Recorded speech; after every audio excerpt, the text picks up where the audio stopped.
Welcome to the Jedi Jingle Maker Podcast. It's getting set up here. Glad you joined. I hope you will subscribe, like, and comment.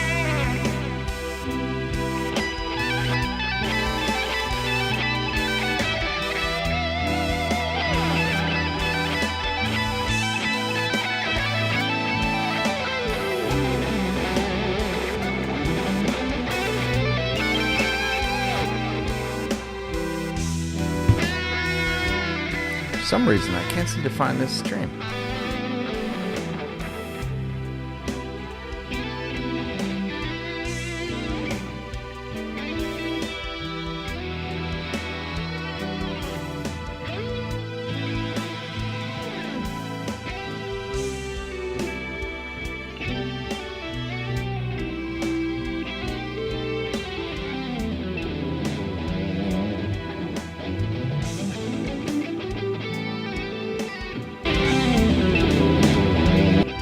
There it is.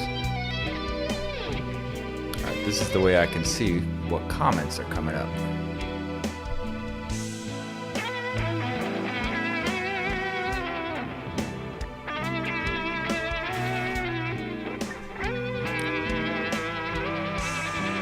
So what you're listening to in the background there is one of my songs from one of my albums you can find on all major music platforms, thanks to the miracle that is DistroKid, which I use for both releasing my music and also use it for AI mastering. Like that. Bad habit. Stop making that sound. The Joker and the Sage is the name of this one.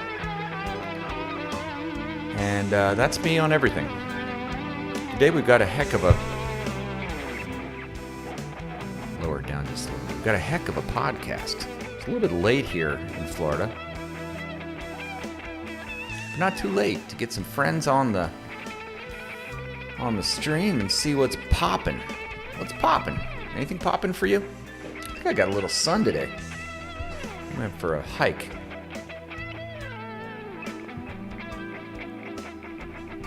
Which is good. That's how you want it to go. So we're going to talk about a bunch of things today. I hope you will stay for the whole thing. Now, if you're watching this after the live stream, then you will see that I've added chapters so that you can fast forward to maybe topics that you're interested in. And we're going to talk about a bunch of them today. First thing we're going to talk about is, just how's the New Year's resolution going? I got a list of New Year's resolutions longer than my leg, shorter than my arm, and guaranteed to do no harm. I've got also a new TV show series that I'm watching that is pretty interesting. I'll probably watch that after this and stay up way too late. That sounds like the plan. I mean, after all, it is Saturday night.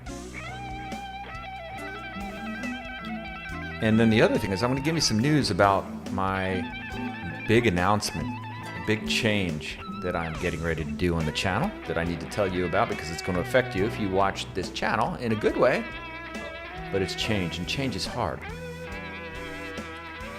And the next thing we're going to talk about is my recent update on my quest to greatly improve my chops this year. Go ahead and turn that off. To greatly improve my chops on electric guitar. You know, I've been playing guitar since I was roughly 12 years old, and this year I'm going to elevate my game. Can't wait to do that. I'm so excited about that one. Then we're going to get into an article. I hope I'm going to pronounce this right. I just want to say, hey, Carrot Zone 99. Hi, welcome. Thank you for joining us. Appreciate the comment. Thanks. If you can just hit that thumbs up, I've got a goal of reaching 10 likes, a mere 10 likes. And if we can get to 10 likes, I'm going to show you two of my favorite Firefly guitars, which I have modified heavily, and I'll tell you about how I modified them. These are inexpensive guitars you may or may not be into. But I'm sort of into them. I've the two that I'm going to show, if I can get to 10 likes, are definitely super cool. I mean, I use them to record with. They're studio ready, in my opinion. They hold tune, they play great, they sound great. Rock solid, but that wasn't without a whole bunch of mods to get them from the somewhat janky state that they started in to where they are now, which is pretty darn good. And you might notice we are vertical streaming tonight. Vertical streaming. And I keep kind of delaying the next step, which is to vertical stream to multiple platforms. You know, there are more than one game in town, and of course this is on YouTube, but I'm also going to start streaming to my Instagram account, which if you want to get in contact with me, that's the easiest way. Is just shoot me a DM, a direct message on Instagram, and I definitely get those. And please follow me over there if you're interested in the kind of hooey I doey. But we're going to talk about some guitar news tonight too, and that is the guitar news about how did Eddie Van Halen get so damn good? How do you make an Eddie Van Halen? Let's say you got a kid. How do you make him Eddie Van Halen? He'll tell you how he was made into the shred-rific, basically train wreck that he became at the very end. It's so sad what happened to Eddie. He gave way to drugs and alcohol in a way that just slowly eroded his life. Very unfortunate. I think at the end he kind of got it together. Too late, You end up dying of cancer. It's just tragedy. Tragedy. What a great loss to the music of the earth. But we're going to talk about what he said made him into what he was. What was the method? And I thought it was kind of surprising when I read the article that is in Guitar Magazine. And we're also going to talk a little bit about Jet Guitars, which is an inexpensive brand of guitars that I have been exploring recently. I bought 2 of them. And you like a guitar when you buy the first one and then you immediately buy a second one of the exact same kind. Now, with a $200 guitar, you can potentially do that more easily than a very expensive guitar. And if you are watching this after the airing of the stream, please leave comments down in the video and let us know what you think about any of the topics we cover. And then finally, we'll listen to a song that I wrote that is called Vanguard, and I'll kind of walk you through how I arranged that and what I was going for with that song, Vanguard. HVAC Trust. Yes. Yes. I will say yes. Very exciting. Changes in the air. Can you feel it? We're down here in the free state of Florida, friend. Yeah. Catch my drift? Okay, so yeah, we'll listen to the Vanguard. Outstanding, HVAC Trust. All right, let's keep moving. Let's keep moving and grooving. All right, first thing I'm going to talk about is that the new series. And I don't know if you have Netflix, of course, but I do. It seems like most people do. We get Netflix with our phone subscription. Uh-oh. Yeah, that's... I'll tell you what. What did Bob Dylan say? The times, they are a-changin'. They are changing. Hey, Jared Austin. Woo! Wow, this is... Okay. All right, good. Time for me to drink a little kombucha. Speaking of getting better, getting more healthy, and making yourself healthy, maybe again? I don't know. Why does that have to...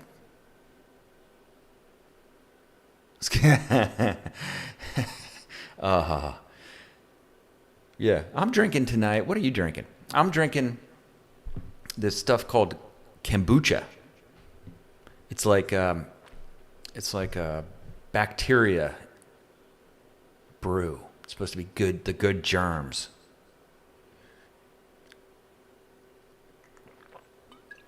That's what they say. Who knows? Carrot, ginger, turmeric. Can almost taste I guess there's a little carrot in there. Carrot water? They say it's good for you. I don't know. I kind of like it. I like the idea of the probiotics. I've noticed a little bit of a bump in my actually emotional state when I consume the probiotics. I don't know if you'd have that effect. Yeah, it definitely gets the intestines moving. Gets everything, the throughput moving.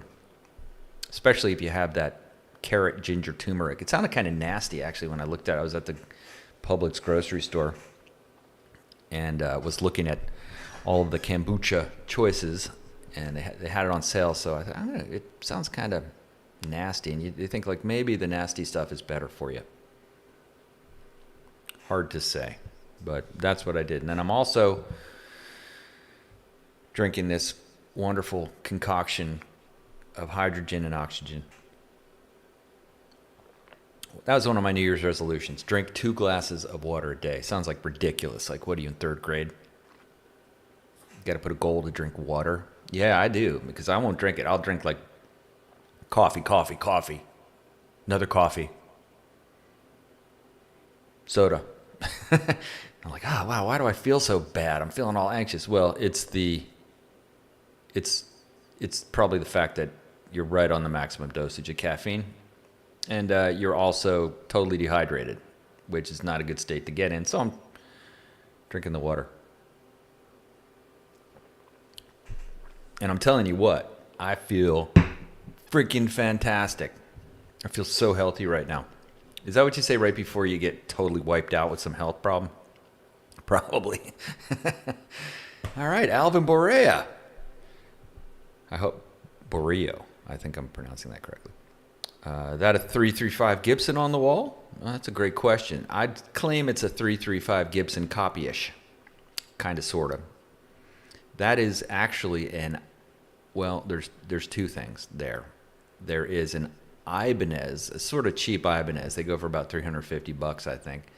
An Ibanez, I've got a video on it on the channel, if interested. It was kind of rough when I first got that guitar, to be honest, but I've done a lot of work to it. I replaced the nut with a graphite nut. I did a lot of fret work. It had some rough edges on the edges of the frets, whatever. But I love a semi-hollow body guitar.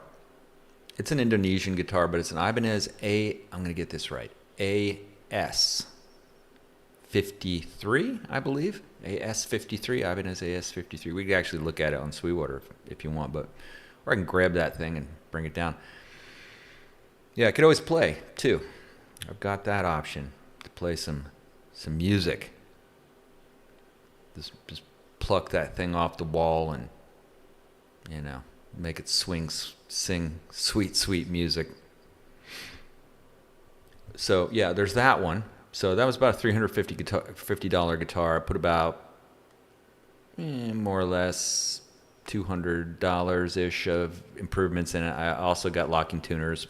Why do you get locking tuners? Well, just easier to change strings. I mean, that's why I get them. Some people say that it improves your tuning stability. I say that is that's getting pretty close to nonsense. But maybe if you've got a tremolo, and you're wiggling that stick, and that there's a chance that it could loosen around the peg and kind of change your tuning. So that's a possibility. But I found most of my tuning issues are in the nut. That's why I got that graphite nut. Now, keep in mind, you could put a graphite nut, which is just a harder material, so that it doesn't get bound up like a plastic nut could potentially. But typically, plastic nuts are fine too. But really, it's about the filing of that nut to make sure that it doesn't get pinched in the nut. One interesting thing you can do with a guitar, if you're like a complete neurotic nutcase about tuning like I am, I must have perfect tuning. It just drives me insane to have to retune, especially if I'm recording a song. That's the last thing I want to do. Or record a song, realize it was slightly out of tune, then come back to record another thing over it, and it's out of tune and it doesn't quite sound right. And you're like, oh no, everything I recorded was slightly out of tune. Another thing is the intonation, to not have your guitars intonated correctly. And that means that the E in the open string, let's say, the open string E is the same as the E on the 12th fret. And that same idea for all the strings. If you don't have that right, then it can be off. So got to learn how to intonate your guitar. I've got videos on a lot of this stuff on the channel. Alvin says, I make nuts out of cow bone. Oh, that's cool. Like you actually get the actual cow bone and make it from scratch sort of thing. That's very cool. Really cool, actually. I find nut work to be incredibly intimidating. I got some tools that are intended to make it easier, and I haven't like really taken it to the next step of putting it into practice. I always get a little nervous. So, that actually is related to this song we're going to listen to later, which is actually the whole concept of the song is fear. Are you scared? Are you scared? We've got to make sure you're terrified, because we know if you're terrified, you'll pay close attention. Figured that one out yet? I think a lot of people figured that out, unfortunately. Speaking of which, there's always something to be afraid of, but on the other side of it, there's really nothing to be afraid of. Everything ends. Everything ends well. Everything that starts ends. But yeah, including your nut. We need proper nuts, or we're going to go nuts, because it's going to pinch the string, it's going to make it go out of tune, and it's going to turn me into a raving lunatic that just wants to smash the guitar into 10,000 pieces and burn it out of spite. But hopefully I won't have to do that to the guitar behind me. So that's one of them. And the one next of it is it is an interesting one. It is a Firefly 33, what they call a Firefly 335. Now those are import guitars. Yeah, the pesky G string. Aren't you exactly correct on that? Yeah. Nobody wants a loose G string. Or do they? So the Firefly was a guitar that I purchased because it was very close to the Lucille blues guitar of, I always get this wrong, B.B. King, not Albert King, B.B. King, who had this black gloss guitar with gold hardware. So I got one of those. And so I bought that Firefly, and I've done nothing with it, but it actually plays pretty well. Got a little bit of neck dive on it, but I intend to completely change the electronics on that so that it's a beast. But the interesting thing is the Ibanez, the AS53, it actually sounds amazing. I couldn't believe it. I thought the pickups would be these janky ceramic garbage can pickups that I would have to immediately replace. And then once I heard it, I thought, it sounds great. It has that vintage semi-hollow body tone that is just so good. I recorded a couple songs with it. Maybe I'll show you one that I recorded with that guitar on the wall since you asked about it. I mean, we can do just about anything. Typically, I come into these lives and I think like, I'll just spend an hour, and then like 3 hours later, I'm having so much fun because I just do this. I meet cool people. We talk about things that are interesting. And, why not? But I recorded a song called You Don't Know. I'm big into writing songs, in case you didn't know. And yeah, You Don't Know is the name of the song. And if I can find it, can I even find it in my musical collection? I believe I can. I think I put it in Feeding the Album. Let's see, which album did I put it in? I have a few albums. The Orange album is the one that I put it in. I have 4 albums. Holy mackerel. How'd you do that? You Don't Know. I'll play this one. This is recorded with that guitar on the wall. Oops.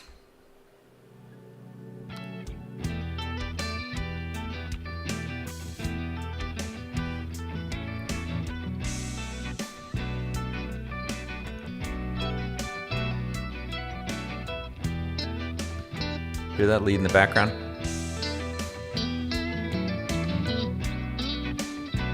Hopefully that's loud enough. Yeah. I love this song. Sometimes I create these songs and, I'm not classically trained. I don't know any music theory. I just go on patterns and totally by my ear. That's going to change, and I'll tell you how later in the stream. Sometimes I create these things and I'm just listening and just kind of picking tones and notes out of the whatever. Just I hear it and I'm like, that sounds good, and I like it, and I'll just learn it. And like sometimes I'll find the combo of notes and then I'll have to learn how to play it. Like I can't play what I want. Sometimes I just want to have a lazy song like this. It's kind of like just laying on the beach on a towel under a coconut tree.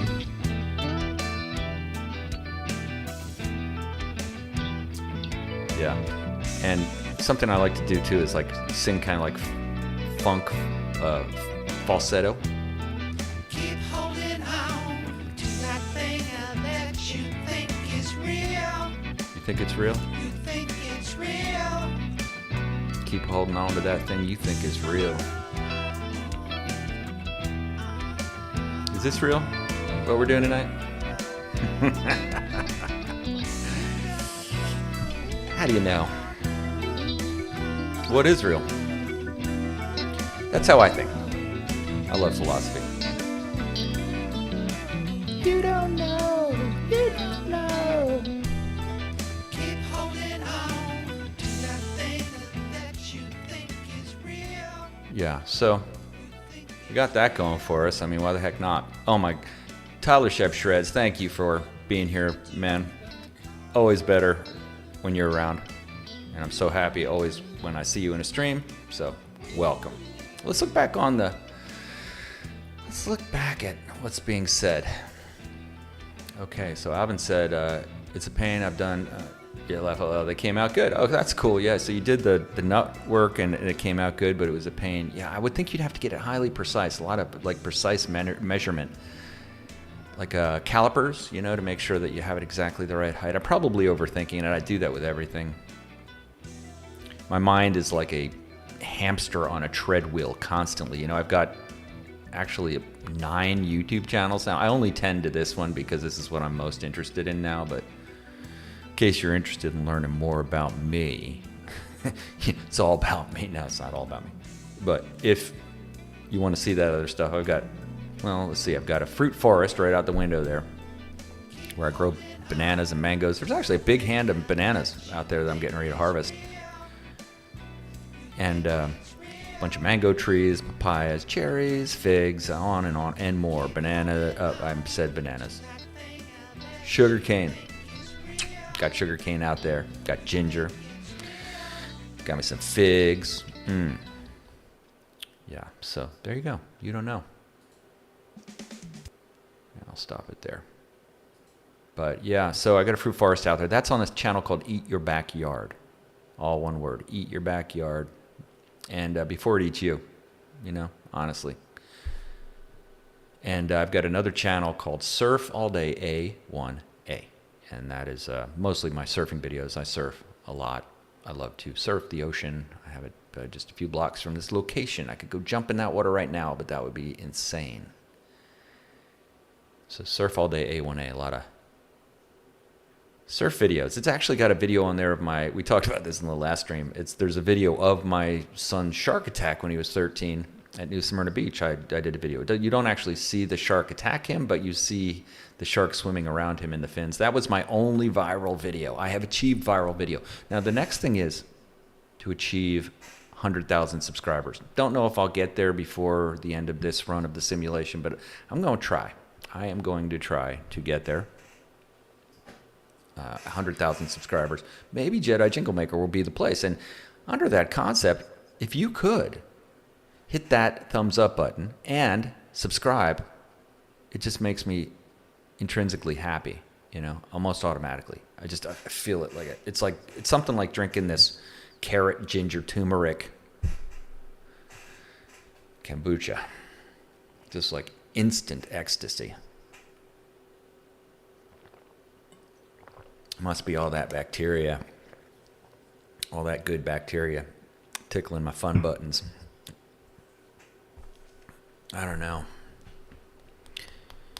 So yeah, there's the Surf All Day A1A, the Eat Your Backyard, and then there's another one called Florida Fishy Finger. You can tell I have these little funky names for channels to try to, you know, keep them on your mind. But I don't really tend those much. But you know what I learned the other day was that now YouTube has this feature where you can easily make shorts out of your long form videos.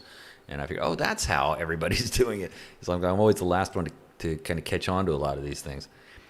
How many, so Tyler Shep Shreds asks, how many subs do you have on your surfing channel? I think I have 9,000 subs on my surfing channel, something like 9,000.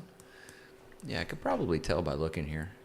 At one point I had close to 10,000, and then I started to not tend it, and I think it did kind of jump down a bit. on my Eat Your Backyard channel. I think it's like 35,000 subs. So that one I thought, oh, maybe that one. And I probably could push it past the line if I really put a full court press on it. But just to be brutally honest, I'm way more interested in music and guitars and growing there than I am in the Eat Your Backyard stuff, just because I kind of figured it out. I developed this system out there. They call it permaculture, but where, you know, it's more or less just a self-perpetuating system of food, and you don't need to really do a lot other than have animals that produce manure. And I do have animals. I got 2 bunnies, and I used to have 5 chickens. One died. Very sad. Chicken Joe, first to go. First one past the line, rest his soul. But we buried him right out there by the coconut tree. Yeah, so 35,000 subs. That's right. You know, and that's a weird one. That's a weird one, man, because... And I really thought, you know, I just kind of lost interest, and I just didn't want to get it past the line because I like I said, I'm focused on this, and you can only tend so many channels. But I thought I ought to go back in there, at least make shorts of the long form content, or do something. Maybe I'll devote a weekend to like, okay, I'm going to make 4 or 5 videos and put them out on a schedule. So I'll probably do that at some point, but I got it all working right. And once, you know, little known fact, bunny manure is like magic. It's like a pixie dust. You just sprinkle it around, and I told friends of mine, I could write my name with bunny manure in the front yard, and you could see it, like, because it turns the grass so bright green, and it grows so much taller than everything else. There's nothing else you need to do. But anyway, so I kind of figured it out, and you know, that's that. But yeah, I think, you know, maybe it's possible. Maybe it's possible. We'll see. But this is where my head's at now, is creating music and and really tuning into a larger musical community too. I love that. All right, let's look back a little bit at the comments. I don't want to miss anything. Hitch Slap 1134 says, I'm shivering in my boots right now. That, I guess, is because you are in northern territories. And I'm cold just thinking about it. I talked to a new buddy of mine up in Georgia who is a drummer that I'm collaborating with. We're trying to get to the point where we have a track where I'm going to put his drum tracks to one of my compositions or whatever, and so we're going back and forth on that. That's super fun. But he said, yeah, it's like snowing like crazy in Georgia. I'm down here in Florida, so it is nice and warm. It got up to about 70 degrees. Went for a walk on the beach. Okay, let's see what else we got here. Yeah, Alvin says, I actually have a Chibson. I traded for an Epiphone, I guess that is. Great guitar after some work. Didn't need much. Yeah, I've heard really good things about Chibsons, honestly. I've definitely had a curiosity of getting one off of like an AliExpress or one of those places. I suppose I've got a Firefly that I think could be considered a Gibson, even though it's, you know, branded as Firefly, so it's not like it's copying an actual Gibson explicitly. But I was definitely kind of curious about that. But I've heard really good things about. Oh, you traded it for the Epi. That's right. Yeah. So I've heard good things about the Gibsons, honestly, but also about the Epiphones being, you know, I know they have a real strong following. I've never bought one, but I played them in Guitar Center, and I always thought they were kind of cool. For sure. Let's see what else we got here. Felipe Marquez says, hey, say hello to Brazil. Welcome, Felipe, and thank you very much for being on the stream. Totally stoked you're here. Totally stoked. Hope you like the song. And pop ballads. Wow. Yeah, I can go for a pop ballad or two. My buddy Damon and I are working on a bunch of songs. We're working on trying to get up to 10 songs. He's a neighbor of mine, really talented singer. Super cool guy too. And we're working on this project that we currently call Honey Tap. And man, oh man, it's the most pop songs I've ever written. I'm gonna claim. Here it is. Here's one. This is one called The Stop. We'll just listen to a little of it. We won't make it like a listen along. I love flutes, and I love cellos. And I like pianos. And we can get all that through MIDI.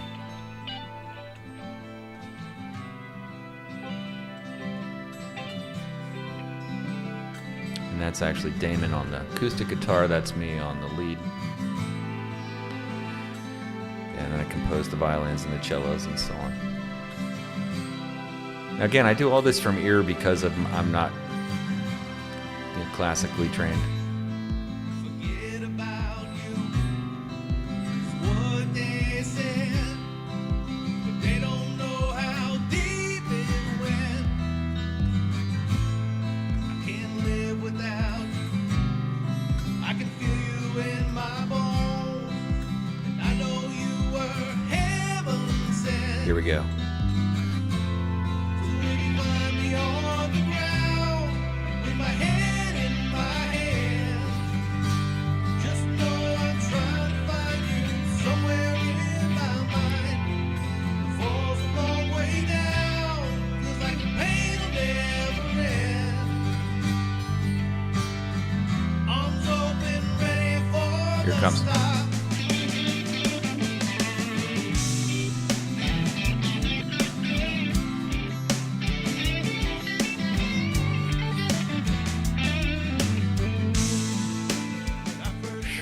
I love that song. I love that song so much. First time I heard it, I was like, him sing it. He just sang it with acoustic. I thought, man, I hit the lottery.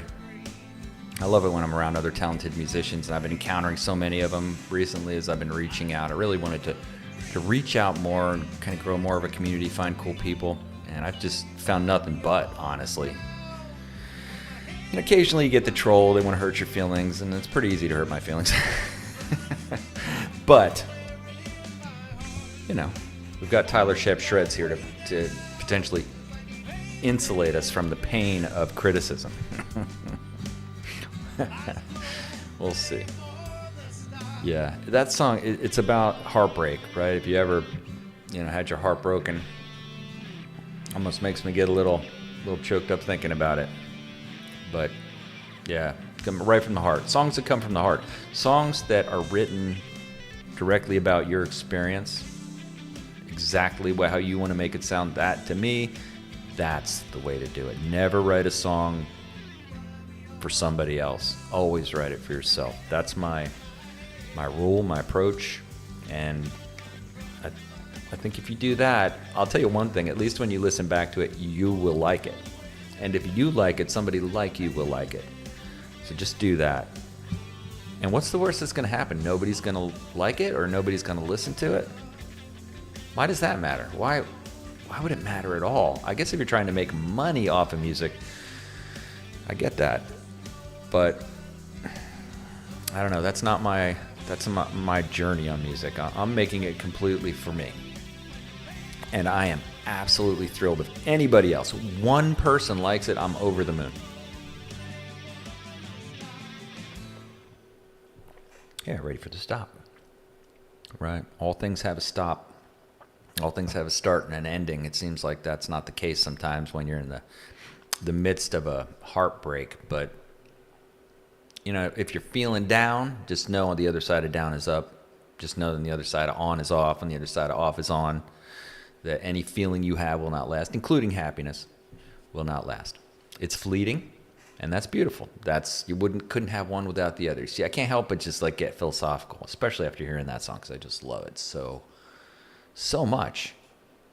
Yeah, so that's the stop. All right, let's keep going on the comments here. We can do whatever we want, honestly. And thank you for all being on the stream. If I can get 10 likes, we're showing 2 fireflies. That's probably not that enticing, honestly, but I guess this is the tradition. We kind of put out a goal. That's the goal. I'm looking to get 10 thumbs up, and we're going to look at 2 fireflies. One of them, by the way, is that one in the corner that's obviously a Charvel copy. I got to get my reverse pointing down. This one. See that one? That's a firefly. That's one of them. And the other one is over here. Both of them I use in recordings because I like them so much. And I've also learned how to work on guitars through buying cheap guitars. I'll just call them cheap guitars and modifying them. Now, I don't modify them. If I play them, I'm like, oh, this is a turd. I just don't. But but the ones that play well like those. I love Stratocaster style guitars, always have. Grew up with a poster of Jimi Hendrix, life-size poster of Jimi Hendrix at Woodstock, playing that white Stratocaster with the maple neck, and I just think Jimi Hendrix is like beyond incredible. I always have, and a huge influence on me, and so many people. But yeah, so I don't know that I can ever escape the tractor beam of beautiful white Stratocasters, and you would probably Stratocaster style guitars. I actually don't have a Fender Stratocaster anymore. I sold my childhood Fender Stratocaster guitar as an act of letting go of childhood things, right? And I don't have a Fender now, which actually is no problem. I've got many Stratocaster style guitars that I love, but I've got several white Stratocasters, all slightly different. Even a Schecter Nick Johnston that I love very much. Love Schecter guitars very much. All right, let's keep looking through here. Yeah, thanks, Felipe.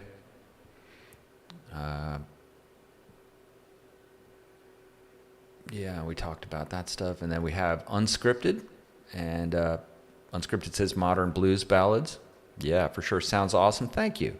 Thank you very much. I appreciate that a lot. Sounds like John Mayer style. Whoa, dude. That's intense. I am not worthy of that, but that's very nice. Thank you.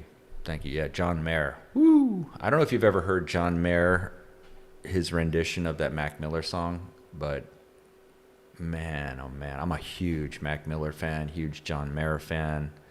I just think, yeah, he's incredible. We will get back to our list, our agenda that I mentioned at the beginning of the stream here. And like I said, if you are looking at this after the fact of the live stream, you can go back and I'll put chapters tomorrow morning. I'll go in and put chapters so that you can easily navigate to what you might be interested in and skip through all my rants of that we get onto. You know, I think these lives are best when we just kind of do what we want. Why not? I mean, that's, you know, I think this is kind of akin to, you ever go into a guitar center, and this has happened to me a number of times. I go into a guitar center and I start trying out guitars, one of my favorite things to do, or some other store like that, but typically it's a guitar center because they have the larger space. I hope they don't go out of business. I've heard that kind of, I really hope they don't. I love that place. And then there'd be like a bassist on the other side of the room in the bass section, and he starts playing with you, or you start playing with him, and you make this like connection, or there's another guitarist there and you're automatically like best buddies because you're whatever. Yeah, Tyler Shep shreds. There's actually, when I was in a guitar center in Central California about a year ago on travel, went to this everywhere. If I go from point A to point B, I am mapping if there is a guitar center on the route, and my family all knows this. Like, we're stopping at the guitar center, and because I got to get in there, I got to go touch some guitars, and I might walk out with one, maybe. I don't know, but there was a guy in there, and he said, we started to talk, super cool, and he was a shredder. He was killing it. I was enjoying listening to him play, and we were talking about this, that, the other, and he goes, he was playing a Strandberg, and I've never played one. And I was always a little intimidated to ask them to take it out of like the glass case or the place where they keep them at Guitar Center. I don't know why, but I'm always hesitant to ask for, can I see that guitar, the $4,000 one up high that no one can get to? I don't know why. I should break that habit and just ask to play it. But I kind of think if I'm going to play it, maybe I'm going to fall in love with it to the point where, if you never take it down, you never miss it. But the Strandberg, and he like put his Strandberg towards me and goes, "Here, you want to play it?" I thought, and I was actually a little intimidated by playing, so I was like, man, I'm nowhere near this guy's level. And I guess that's like a guitar thing where you're always comparing your skill level to somebody else. It's totally a waste of time, by the way. But I didn't, and I kind of regretted that. I should have maybe even said, hey, you want to collab on a track or something or whatever, but I didn't do it. So, yeah, thanks, Tyler. Yeah, go ahead, hit that thumbs up. I don't want to nag, but I want to show you my Firefly guitars. I mean, why not? All right. So, yeah, let's talk about the new show that I've been watching. It's it's really almost a little bit over the top violent in a way, but it's about Utah in the mid 1800s, like the situation with the Native Americans and the Mormons and the settlers and the army, and it's a series. It's called American Primeval. I don't know if any of you have seen that, but following this, I'll probably be a little revved up from all the kombucha and probiotics flowing through my system, and all the fun of hanging out with all you. And I'll probably watch some of that. Last night I watched it until like 1 o'clock in the morning. I was like, oh man, look at this. I'm just binge watching episodes of American Primeval, but it was like, action packed. And I'm going to watch more of that. If you like the Western style stuff, then you probably like that. So I just want to put that out there in case you like that kind of stuff. I always like to find out about news. Sometimes I feel like I've watched every single thing there is to watch. Honestly do. I just I watched way too much TV as a kid. Probably way too much TV in general. But yeah, it's like, is there anything I haven't watched? And that's one of them. So I'm stoked on that. I wanted to watch The Last Man on Earth again. That was another one. I don't know if you've seen The Last Man on Earth. It's a comedy.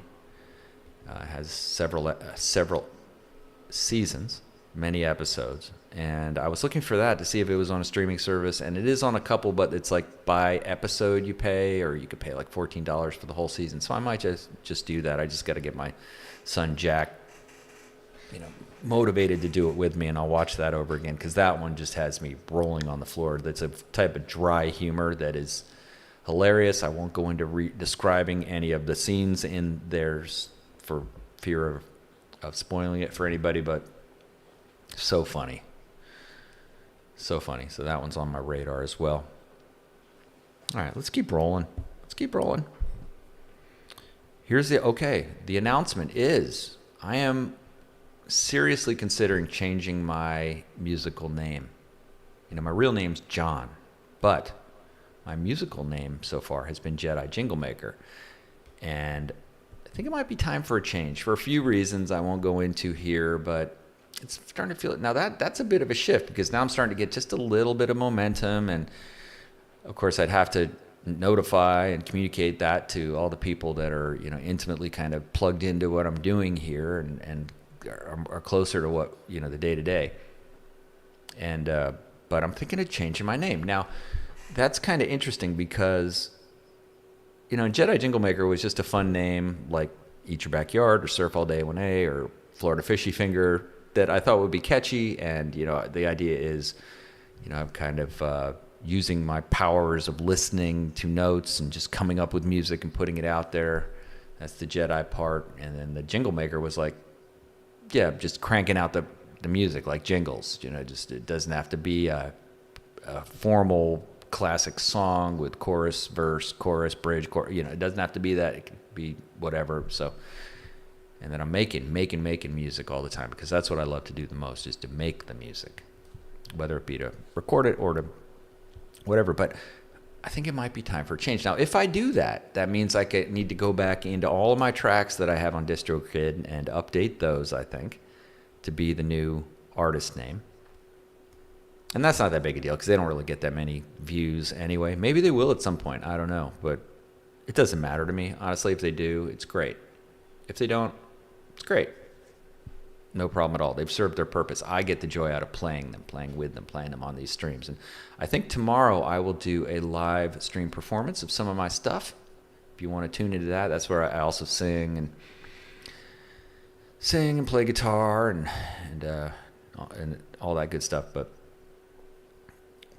yeah, I'm thinking of it. So I'd have to change it in those songs. Then I'd also have to change it. I'm a what do they call it? I'm a official artist in YouTube, meaning that it's tied to my YouTube music instance as well. So I don't know how that's meant. So there are a lot of things I got to figure out before I mess it up. But I know the name I'm going to use, and that'll be coming soon. But I don't know all the steps, So I try to take one step at a time and learning these things, so it doesn't like get overwhelming or I get too scatterbrained and then procrastinate. So yeah, I think we're going to change my name. And if I do, you'll see announcements, but I hope you will, like I said, sub so that you'll see those announcements. That's the thing I want most. Subs. From this channel. Is to get subs, meaning having people along for the ride, part of the community. That's what I mean by subs. All right. And then the next little update that I've got in my little pad. See, I've got a pad here that I keep track of all my things on. Is that I've decided, and you can thank Tyler Shep Shreds for the catalyst for this. Tyler's been a nice motivation for a number of things. He was responsible for me finding out about the Spark Mini amp, which I truly love and use all the time. I actually put all my other amps away, and it's cleared up a lot of space in this room. If you could see behind me, not much around. I like that. I like it to be open and having a bunch of amps in a small space. This was actually my oldest son's room, which I converted into a studio. It's a very small room on the other side of the house from where all the bedrooms are, which is nice to be able to not have to, I can do this stuff and not wake up the whole house. I wake them up a little if I sing, which is why I should probably not do that too much at night, but yeah, so I have this room, but it's very small, and I don't have much room in it. Originally, I was playing, there was a bed in here and all this kind of stuff. When he went off to college, this became my office / studio, and it has been ever since, and I love it. Love to have my little space here where I can do all that, but it's just, space is at a premium. So having the Spark, and I love the way the Spark sounds. I just love the way it sounds. I can now, with my setup that I've got now, I can realize one of my highest dreams in music, which was ultimately to play the music, the exact music I want to play, meaning the music I've made and want to play. And I typically don't want to play cover songs. Like I was saying in a live stream earlier this week that in high school I had learned all these Van Halen songs. Many of them I've forgotten. I saw Tyler, I saw on the thing that they were asking to play Eruption. It's been 25 years since I've tried to play Eruption. I've just not really focused on it, so I'd surely just make a whole bunch of mistakes. That's not that big of a deal, but like what I really want to do is create and play my own music. And I want to play it in the places I want to play it. Now, where I live, there are a number of beautiful places. My son and I went for a hike on the Indian River Lagoon here earlier today. Went and got pizza after. It was epic. I mean, totally epic. So fun. And it was a little cool, so it was a great walk. There weren't any mosquitoes. Typically, you're getting swarmed by mosquitoes. We weren't swarmed by mosquitoes. Didn't see any alligators. It was great. But, yeah, I'll tell you what.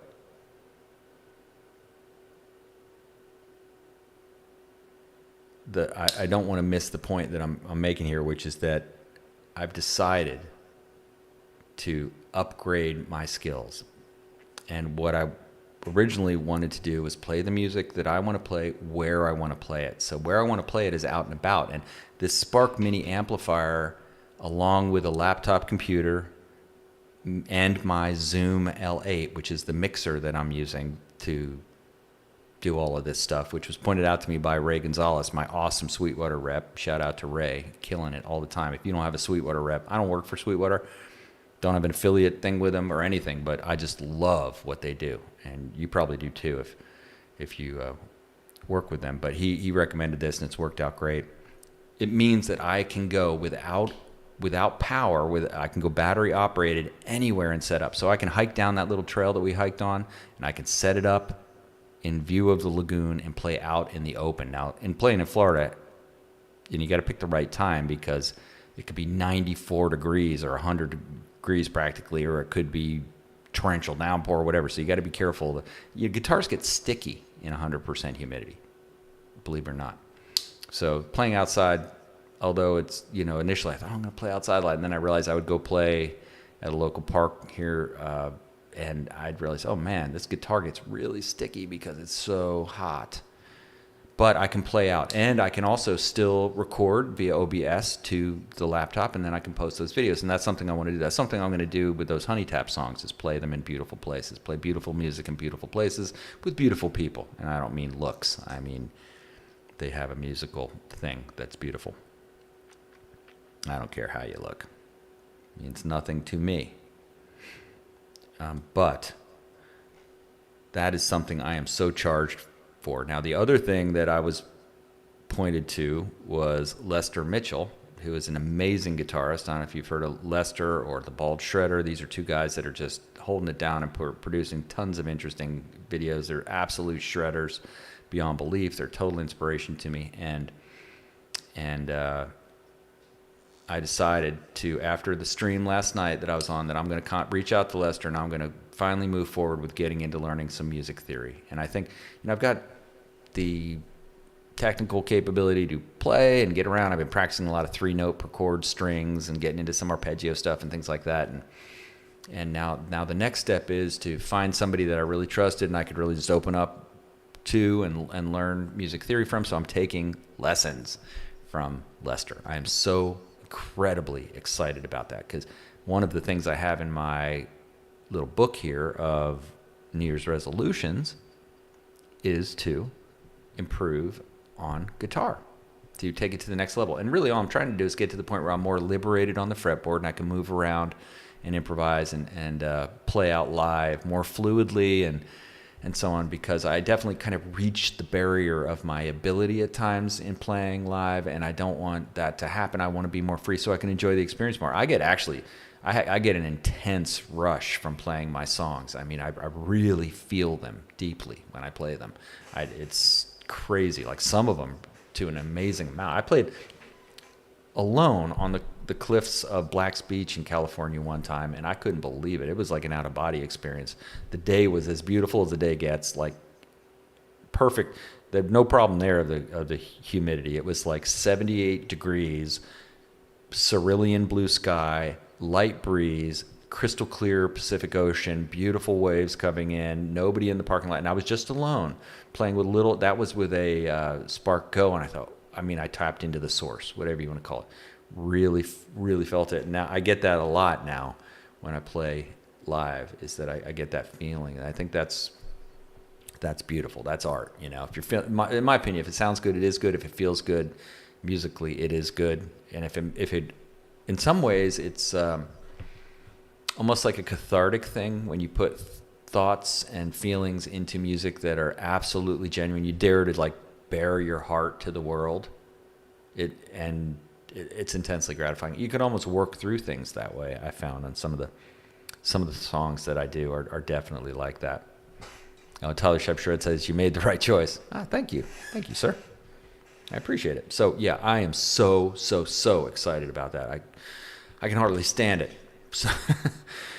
So more updates on that, and I might even stream some of my practicing regimen. I'm excited to get on how do you want to get better at guitar? Practice, right? But then that's not good enough, honestly. You need a guru. You need somebody who you can trust, who is going to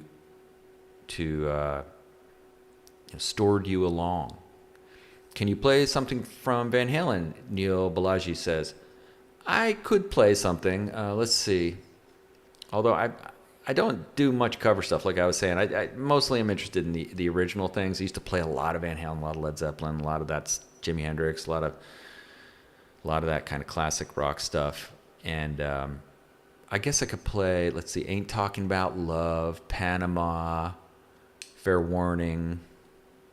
Those are, I'm thinking of which ones I remember. It's been a while since I played any of them. I did make one video playing Panama. That's the one that I always kind of used to tone test a guitar for whatever reason. But yeah, Van Halen. We're going to talk about Van Halen here shortly, by the way. That's coming up next. We're going to talk about the article that, in Eddie's words, God rest his soul, he describes how he became so darn good. And it might not be what you expect. It certainly wasn't what I expect. It wasn't as, bright and cheery. You think I just kind of experimented around. It wasn't that at all. And I was like, whoa, okay.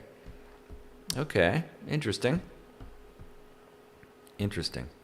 Yeah, and I encountered something else which you might find interesting. I think it relates to guitars. I think if something's true, it's true on all levels of reality and applying to all things. Hey, thanks, Jason Matajevic. I appreciate it very much. He says, just subbed. Great content. Thanks, man. Appreciate it. Welcome aboard. Super stoked you're with us. Yeah, and it was referred to as the Joe Rogan difficulty to value conflation. The difficulty to value conflation. Sounds fancy, but it's really just to say some things have value. Some things are, I'm going to see if I can do this justice. Some things have value. Some things are difficult. Some things which are difficult have value, but not all things which are difficult have value. Just because something is difficult does not mean that it has value. It's kind of like a trap for your attention if you're not careful. So, for instance, if you've got a goal to become strong, to be able to do something, whatever it is, and you may know that it's going to be difficult. There's going to be pain. There's going to be challenge. But once you get through it, on the other side, there will be value. You will get a value out of it. You'll have health. You'll have something that is truly valuable. It'll benefit your family. It'll make your life more secure. Whatever it is. It's difficult, but it has value. There are other things that are just difficult, and they have no value. Like perhaps pursuing some title. I think of this like I'm going to be, fill in the blank, because that will mean I'm important and people will like me, they'll respect me, or that has no value really. Like ego-based stuff is what I'm talking about. I mean, there could be value in having the title if it's used to help somebody else, or your family or whatever. But I mean, the sake of having it, it's not necessarily having value just because it's difficult. Now, learning guitar. I think that value to difficulty conflation needs to be carefully watched. I think there are many things in guitar that are difficult that have value, but I thought through this a fair amount as I was talking with Lester too, which is, what am I trying to achieve with this? And really it's to be more liberated on the fretboard so I can play the kind of music I want and compose more freely, have a deeper concept of chord composition of the fretboard in general, with notes and soloing and scales and all that, and that I can be more free on the fretboard, less encumbered by my own anxieties of hitting a sour note or who knows what. So yeah, all that stuff, you can see how kind of my mind works. I'm always thinking about this stuff, but this kind of stuff, I tend to overcomplicate things too. So that's something I'm always careful to not do. Like, oh, I'm overcomplicating it. Like we were, that honey tap stuff that we're working on, I had come up with this complicated scheme of how to make backing tracks. I never made a backing track before. I'm like, I'm going to make backing tracks, and I think what I'll do is I'll just lower the voice down just enough, and I'll just take the leads and just lower them down, and then I can play with the leads, and then it's like all this. I made it like this really complicated thing, and like you'll see, there's backing tracks on the channel. Most of the ones I play with in my lives are they're like that complicated thing. You still have the voice, but it's just lower, and so on. And we were working on our most recent song, and Damon goes, "Yeah." I said, "I'll make backing tracks." He goes, I said, "Yeah, you have any preference for it?" He goes, "Yeah, just take out the vocals and the leads." Like, whoa, I just totally overcomplicated everything. That's all you had to do. Just take out the vocals and the leads. Why was I? Yeah, so anyway, I got to be careful of that. I got to be careful of that in all areas of life and be focused on the value. What counts? So I thought that was kind of interesting, and I couldn't help but just be tickled to death to encounter people like Lester and Tyler and many others that are just mind-blowingly awesome and are just total sources of inspiration for me on just a level of pure gratitude. And like, I'm in a little town here. There's a couple music stores. They've got some music instructors, but it's hit or miss. You don't know what you're getting. You don't have any pre-knowledge of whatever. You may just get into a place where they're teaching you academic theory, and maybe you're even, quote unquote, more talented, more technically capable than them, and they're just teaching you the academics of it without the application of it towards what you're trying to do. So you don't, or you get something great. You could get something great too. You just don't know. But Yeah, on the internet, you have like access to the whole world's collection of guitar players. And if you're lucky enough to find somebody that works for you, you just jump right in. So I am very happy. All right, let's talk about Eddie Van Halen, one of the biggest influences on my guitar. I mean, I just felt as if the sun rose and set on Eddie Van Halen in terms of music, that there was nothing that even compared. And I think a lot of people had that experience with that dude, for sure. The things he was doing on so many levels are just, he had a saying, which was, if it sounds good, it is good, which I totally subscribe to that concept. And he would also say, music theory is not music fact, which is another interesting thing, because he would do scales and not play the right notes, but he'd play patterns and play them so quickly and so on that they sounded amazing, even though they weren't technically the right notes. Now, I think there's a balance there for sure. There's a role for theory and learning it. That's exactly why I'm getting into it, and because I need to grow there. It's going to help me overall, and I have no problem violating the boundaries of those ideas to experiment. But that was his approach, and he had some odd tuning techniques. He had all kinds of really finesse things that he did that were very uncommon in the day. So he stood out to a lot of us. All right, let's see what the article says. So the article that we're going to be looking at comes from guitar.com. I'll put a link down in the video description so that you can click on it and see all the other articles and this one specifically. I'm just going to be hitting the highlights of this article, which I read earlier. And it starts with, it was released 2 days ago. He says, "They used to lock me in a little room and go, play fast. How Eddie Van Halen developed his incredible guitar skills." Okay, well, like, that doesn't sound too bad, I guess, but they're locking you in a little room and they go, play fast. All right. Seems a little oversimplified, but next he says, "I had this Russian piano teacher. He would just sit there with a ruler ready to slap my face if I made a mistake." Whoa. Okay. That doesn't sound like, I can tell you, I wouldn't use that technique with my kids. I don't think that would work. And I also think probably like traumatize them, honestly. And, if you know the story of Eddie Van Halen's life, it had some bumps in the road, bro.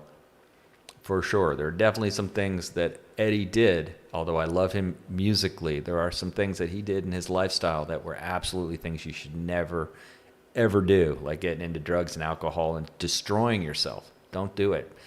The only way to be punk rock is to be straight edge, honestly, because everybody's doing the self-destruction thing, and it's easy to do the self-destruction thing. Just let go of the rope. Just feel temporarily good always, and that's the real punk rock stars. The real rock stars are the ones that go straight edge, and they hold the line. They do the work. They do the practicing. They're reliable. They show up on time, et cetera, et cetera. They go back to the hotel room, and they don't go to the crazy, insane thing that gets them just deeper in a hole of despair. But yeah, so I think there's things to admire and things to draw great lessons from. With his impassioned solos and timeless riffs, Eddie has gone down in history as one of the finest of all time, and I'm paraphrasing. In the recently unearthed 1980 guitar player interview, apparently 1980, I remember 1980, I was 10 years old in 1980, and that was, you could tell my age from that statement.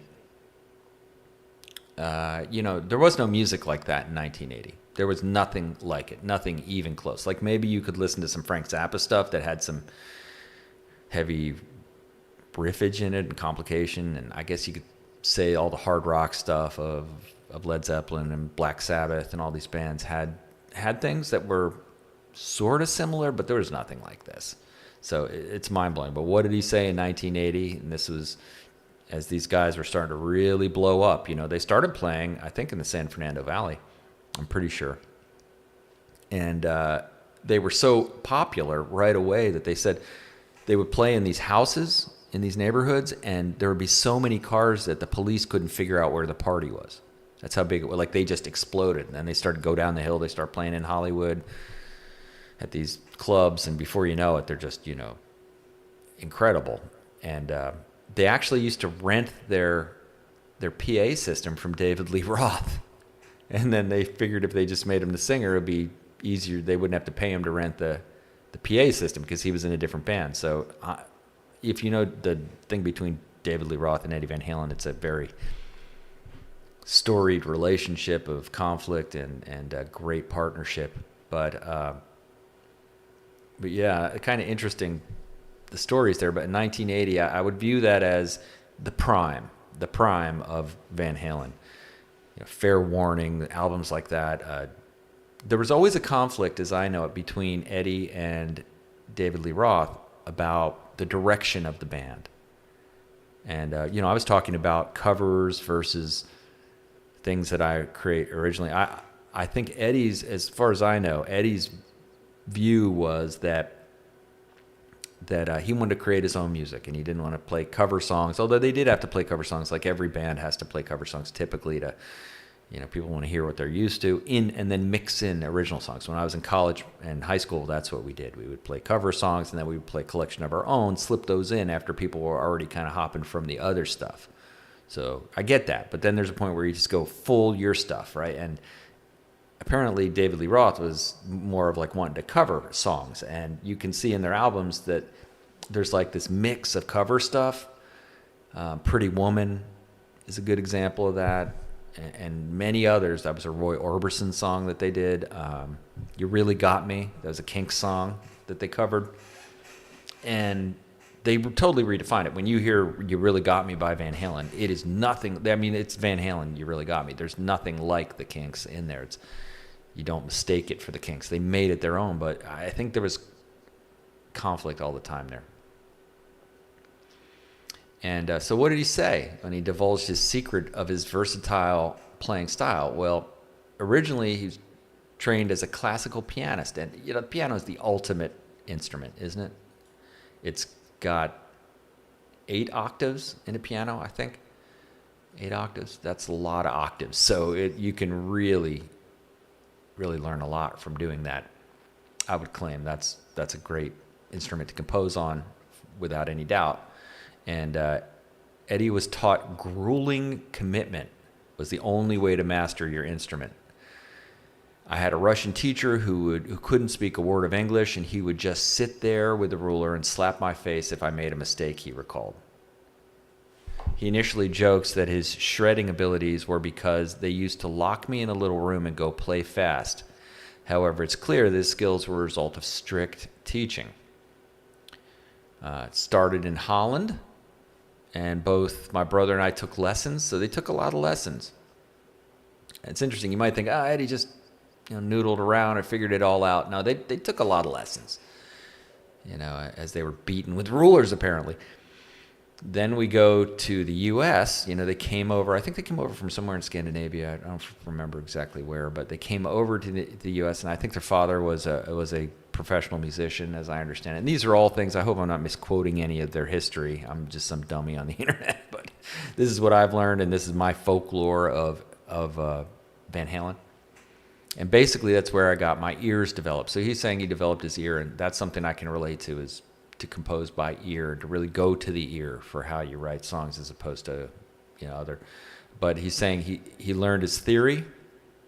So he did have a theory background, despite the statements I made earlier of him saying, it's theory, not fact. He knew the theory in order to then go outside of the lines. And he got his fingers moving, got that dexterity. And, it's interesting. You can almost sense that piano influence in his hammering technique and the way that he plays. I think this helps me to understand how much of an effect his piano playing. And he went to piano playing naturally later, and that was another big conflict apparently, as I understand, between David Lee Roth and Eddie, which was like, Eddie going, I want to expand. I don't just want to do all this guitar stuff. I want to include keyboards. And I could understand that completely. And David Lee Roth going like, dude, you're Eddie Van Halen, man. You play the guitar. People are not coming to the concert to listen to you play the keyboard. Like, so I could see this conflict going on. Now, here's another interesting thing about Van Halen. You might think, like, my view is Van Halen's heyday was all up to 1984, the album, and then post that, you call that Van Hagar, and that's something different.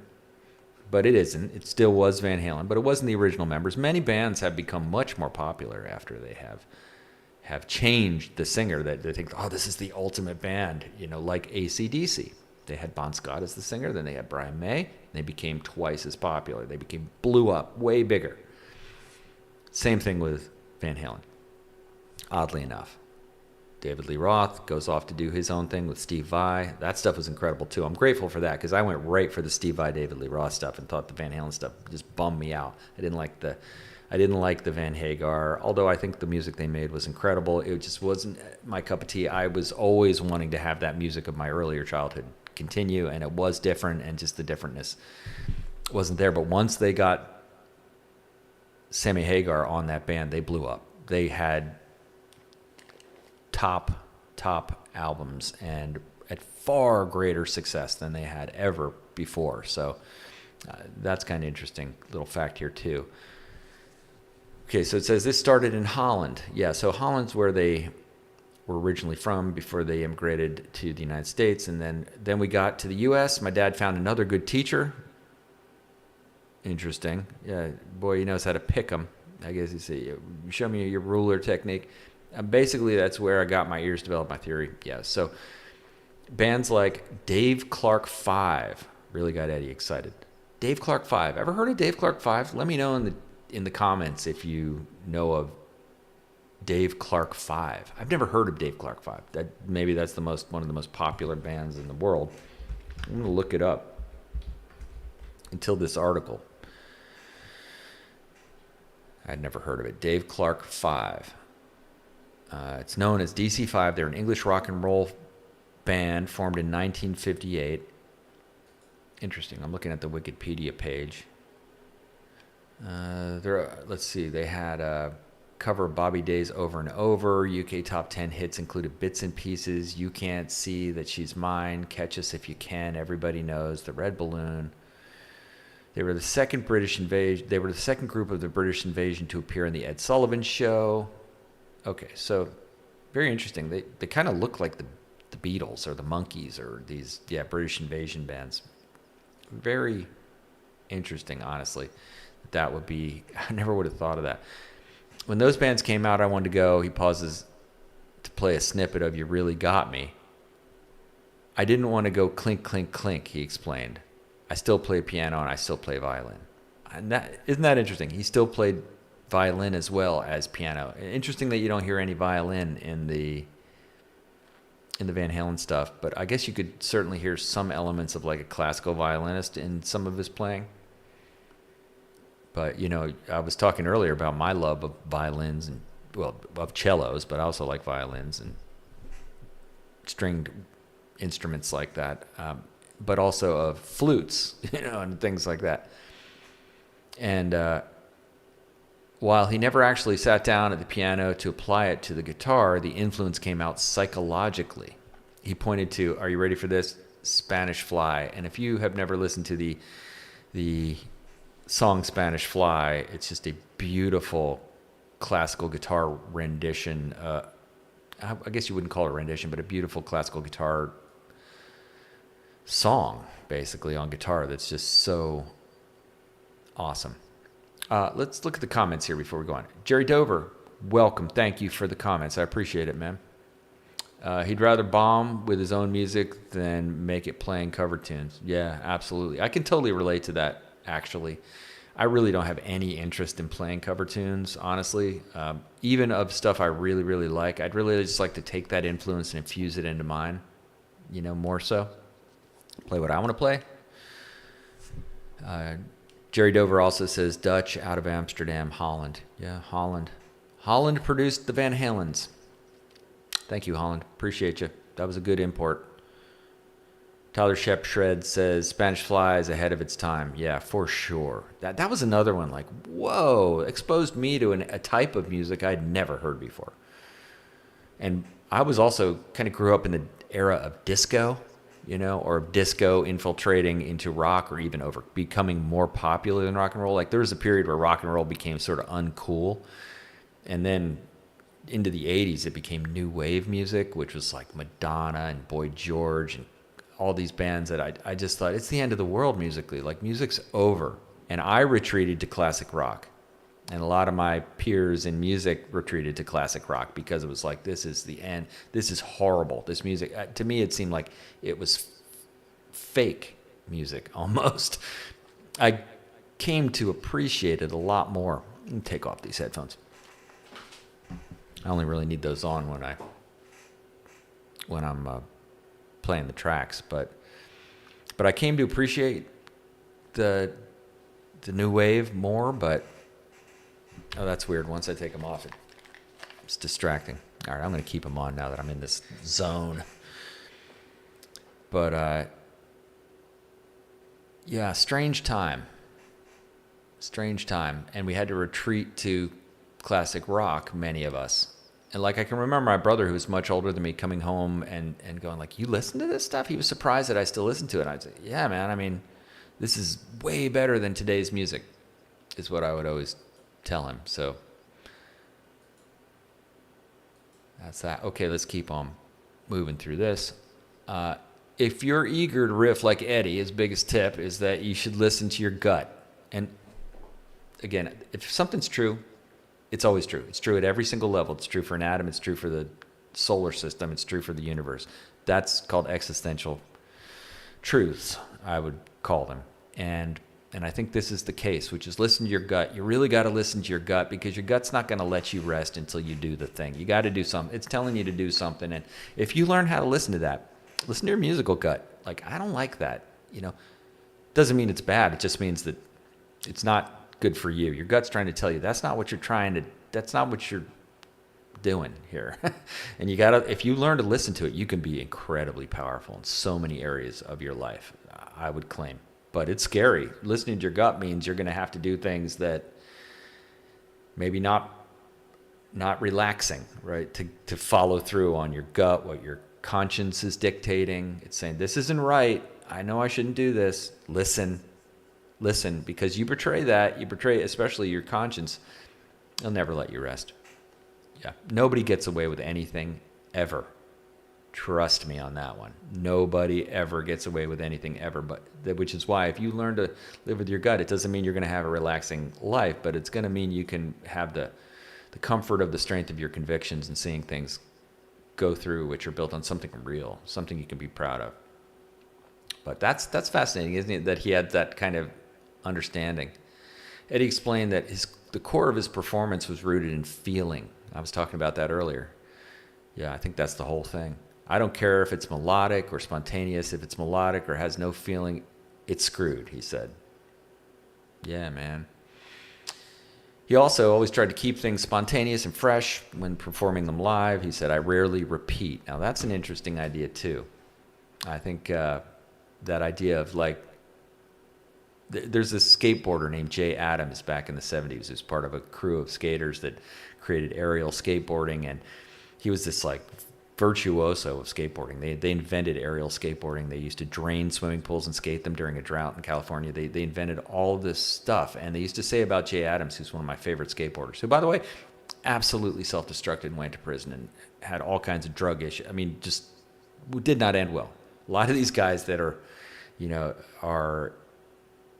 super famous.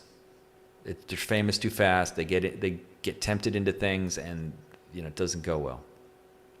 But they would say, when Jay would do a trick, before he landed it, he was over it, and he was on to the next thing, which nobody even knew how to do and had ever seen done before.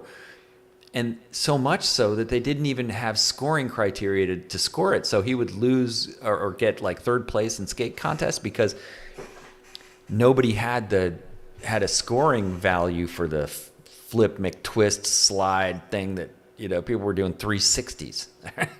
And he was doing these things like, I never saw that. That's not good, but nobody else could. Yeah, so that kind of thing.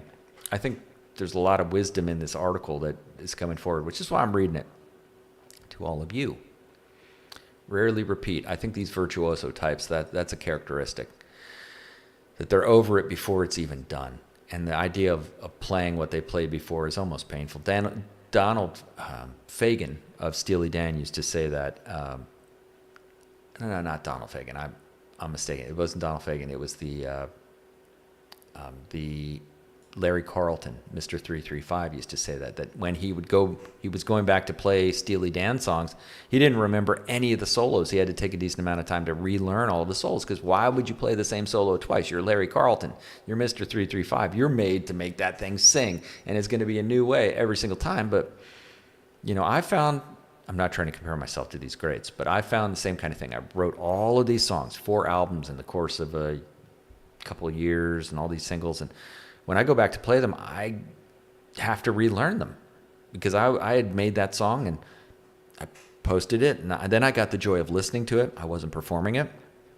Come back to a year later, oh, how did I play that? I just go back, and now, no real comparison there other than just similar situations.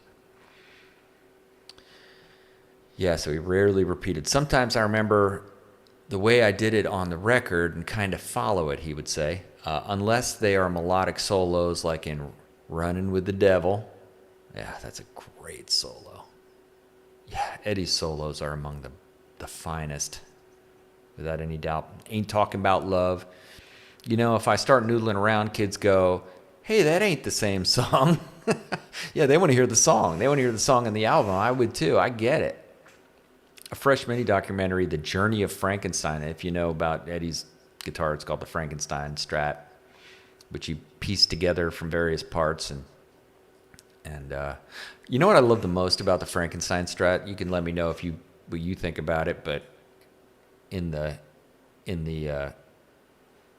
chat. But what I like about the Frankenstein Strat is the switch is put down. The 5-way switch is put down in the cavity, so you never knock it with your hand as you're strumming or you're playing. Because I'm swinging my hand and I'm constantly knocking that switch. Just poor technique. I get it, but still, it's irritating. I was like, geez, Leo Fender, what the heck, man? Well, Leo Fender didn't play guitar, so Leo Fender was a guitar manufacturer, not a guitar player. So I think that was one of the things. But I always want to do something with that. And you could see Eddie encountered that same thing. He's doing all this crazy stuff, and get that thing out of the way. Lay it down inside the cavity. Take off the pick guard. Cut this, cut that. Rewire, all that kind of stuff. I don't want single coils. I want a humbucker, man. Get that out. Oh, it doesn't fit in the thing. You just do whatever you want. And I want to, like, he would use these little eyelets instead of the normal guitar strap things. Because if you're jumping around and flying through the air, well, you obviously got to have that thing not fall off your body as you're flying through the air like some crazed maniac.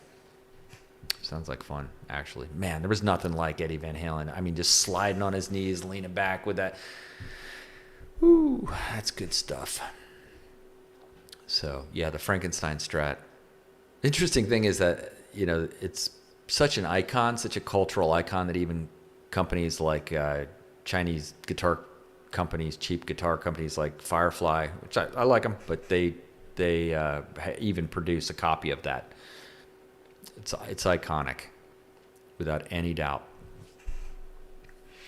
Yeah, so The Journey of Frankenstein has been released in celebrations of Ed's musical journey. I've got to go and check that out. Mini documentary, The Journey of Frankenstein. Going to check that out for sure.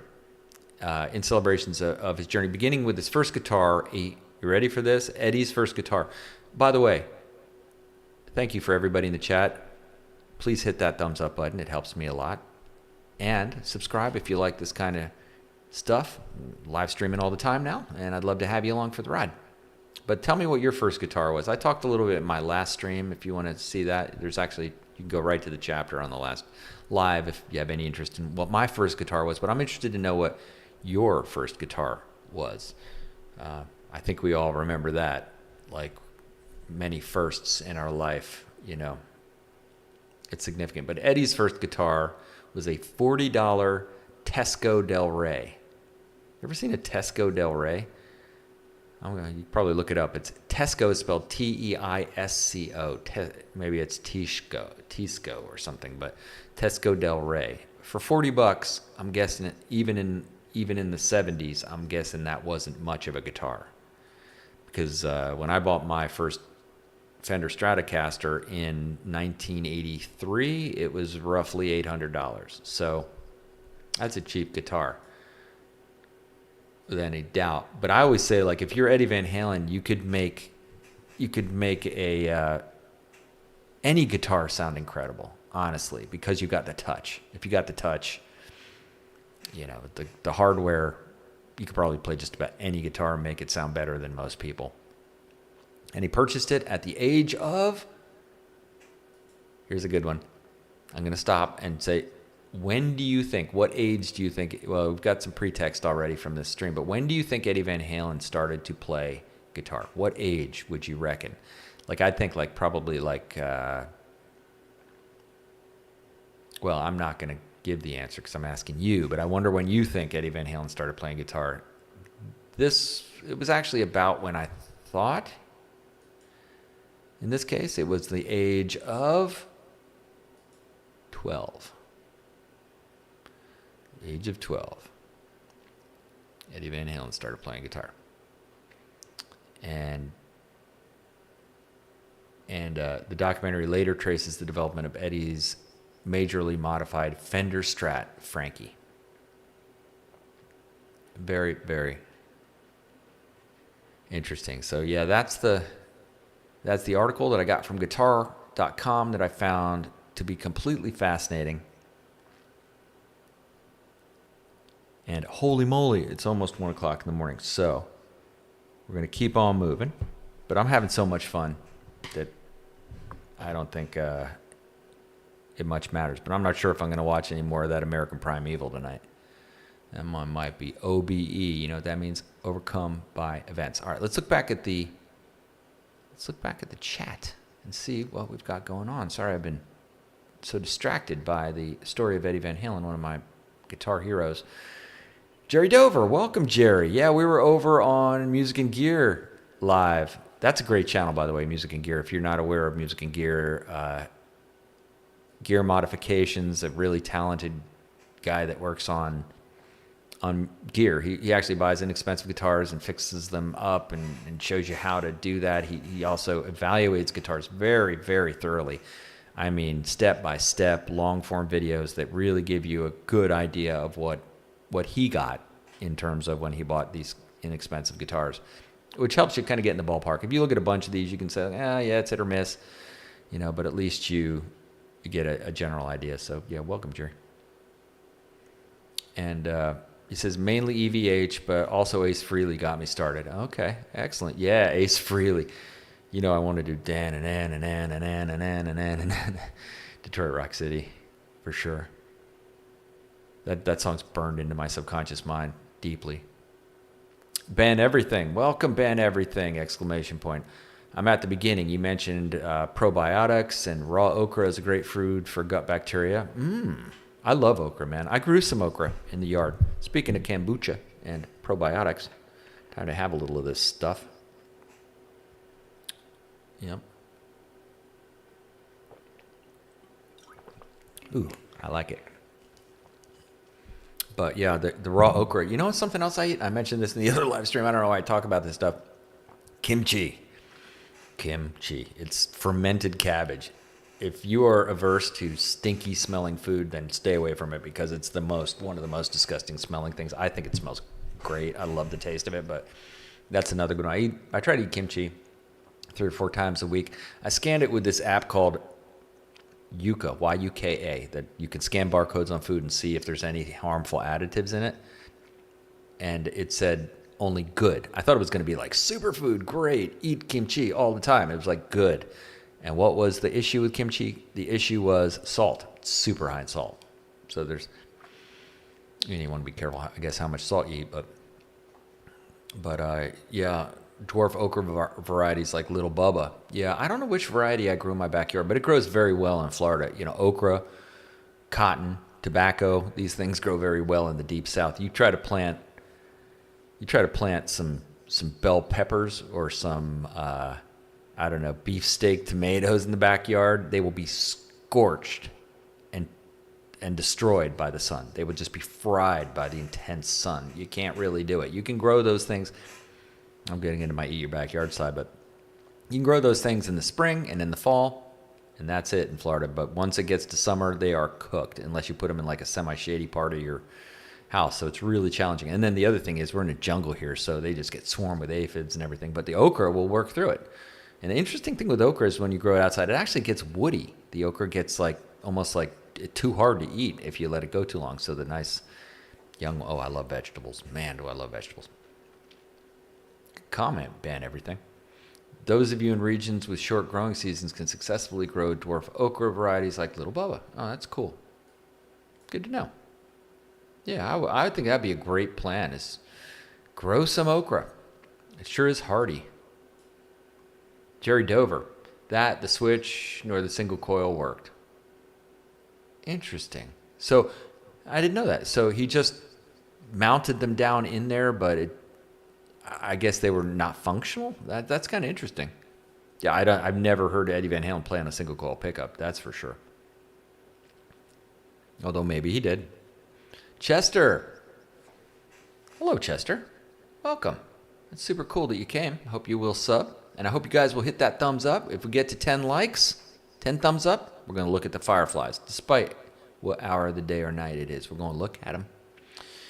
Yeah, so Chester said, China-made guitar crazy good nowadays, another level compared to 10 years ago. Yeah, I was talking about this last night too, which is like Japanese guitars are kind of considered to be the lower level guitars when I was a kid. Now they're considered to be premium. I think South Korean guitars were the next one. Now I think I have 2 South Korean guitars, and they're both like incredibly good for how much I paid for them. So I think that one is moving. Mexican guitars, that's another one. I think they're really high quality. The Ensenada factory for Fender, high quality enough. So yeah, as these countries, get into the manufacturing of guitars, they can produce these really excellent guitars. And Indonesia, of course, up and coming, producing a lot of great guitars. Honestly, I have several Indonesian guitars which are awesome. And I think China's the next one. And but I'll tell you what, man, there is no shortage of weirdness in these Firefly guitars. Like, there's stuff that I go, what? How did it? Who would have? It's just, yeah. But on the other hand, on those, talking about the Firefly guitars having that, I bought a couple Jet guitars. Those things were crazy good. I mean, no weirdness whatsoever. All good and like crazy and expensive too. And they have all the add-ons of cool guitars that you would hope for, like roasted maple necks and so on. They give you a lot.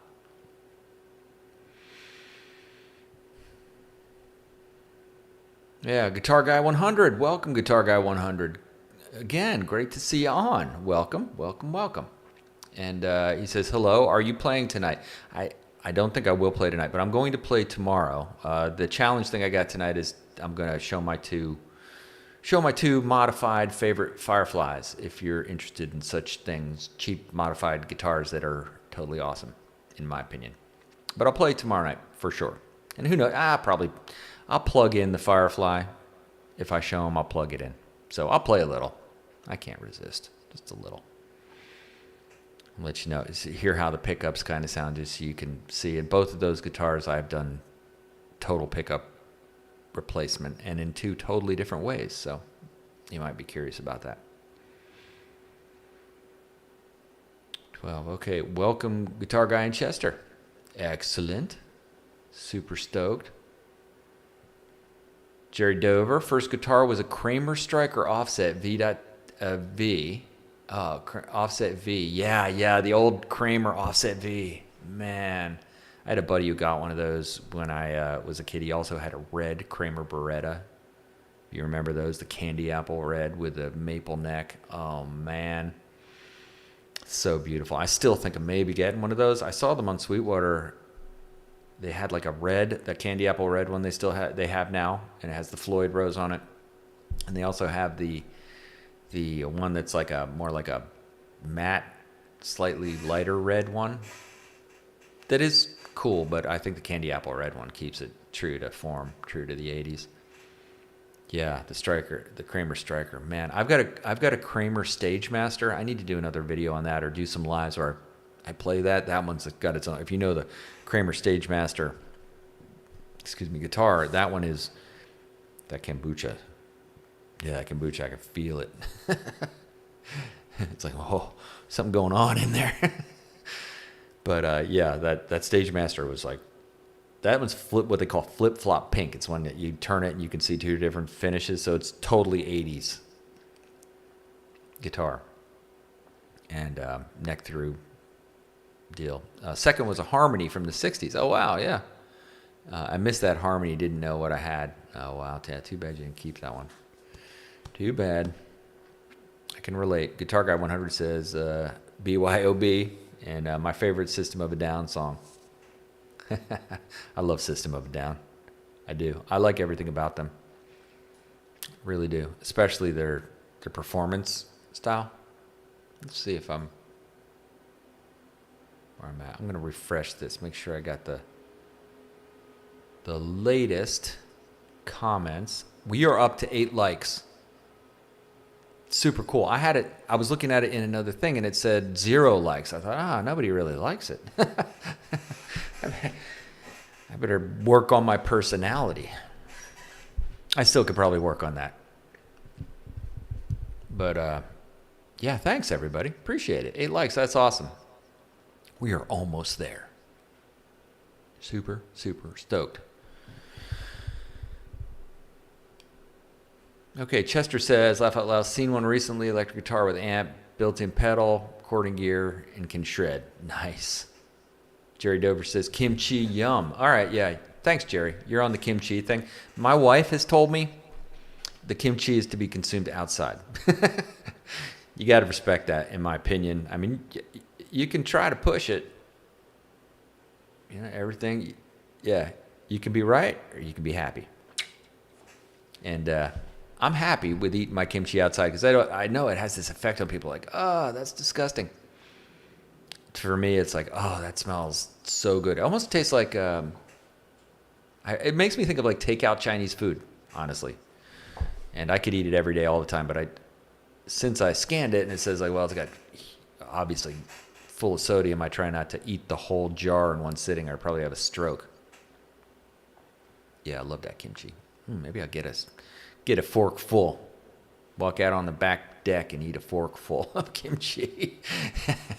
Yeah, that's what my life has come to, and I'm not complaining. Jerry Dover also says humbucker straight to volume pot, appropriately topped with a tone knob. Nice. I also love the 80s thing of just volume humbucker, no tone knob. Tone knob is for me. I've never used the tone knob. Never. You put down in the thing if you in the comments if you use the tone knob, like when was the last time you used the tone knob? You know when I use the tone knob? When I brush the tone knob and it goes off of full tone. I want maximum tone all the time, full tone on the treble side. To me that equates to clarity, but I don't understand all the electronics either, so it could just be a product of my own ignorance, certainly. Tyler Shep Shred says, Strandbergs are made in Indonesia, I think. Oh, wow. I thought they were made in like Germany or somewhere. Wow. Yeah, that's very interesting. I wonder where they're made. Yeah, Tyler has advocated the Strandberg to me here a couple times, which is telling me, like the last two things he advocated, I need to pay attention. Where, I'm just Googling, where are Strandberg guitars made?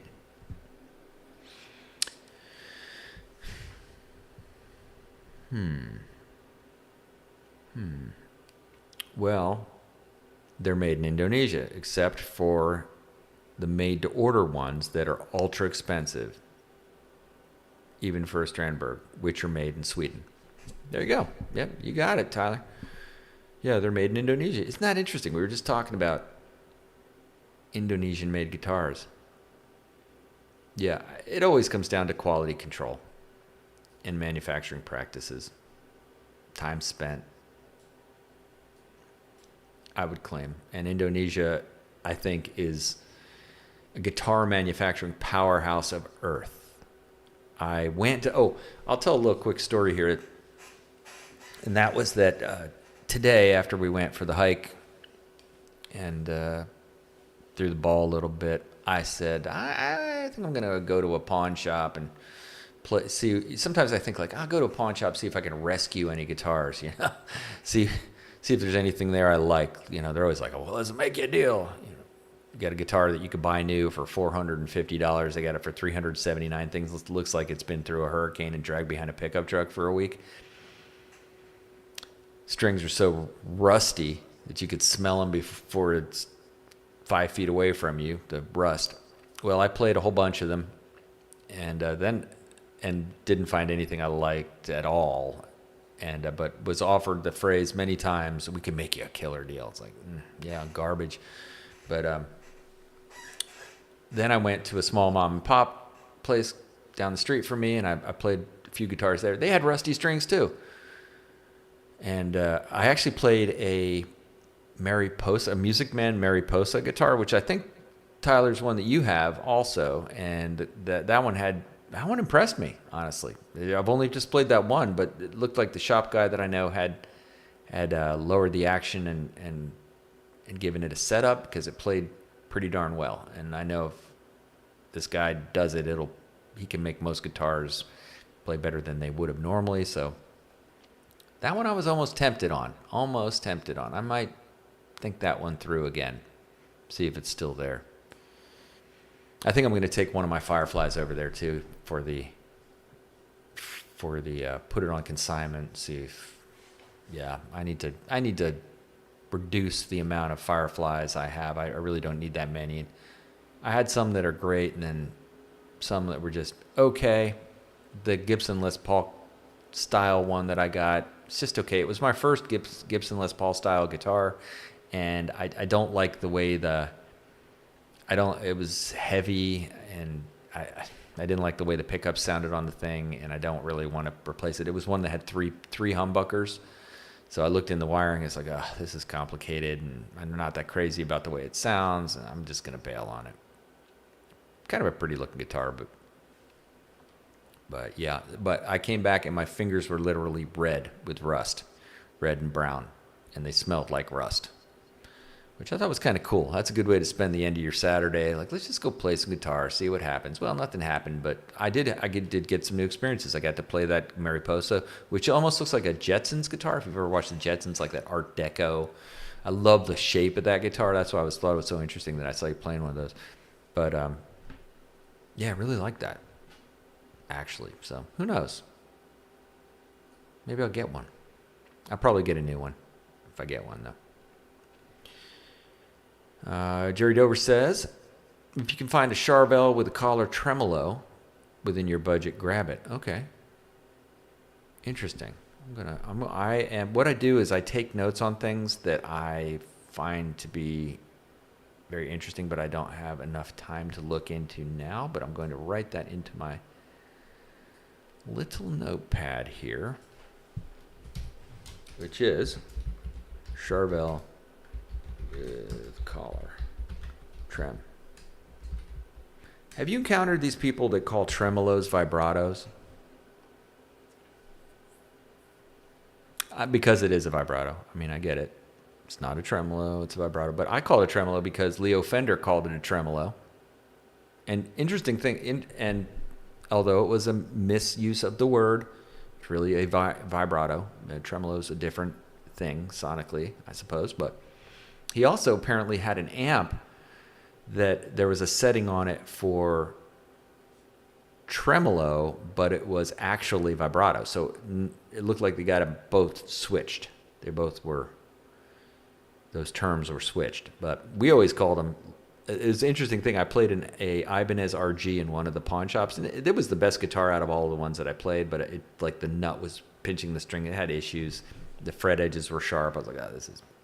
And it did. I said, do you have the trem arm? And he goes, trem arm? I said, yeah, the trem arm. I said, whammy bar? He goes, oh, whammy bar. So, no, we don't have the whammy bar. Oh. Well, how can I test this thing without that? But yeah, which I immediately got that we can make you a killer deal. Yeah, no thanks.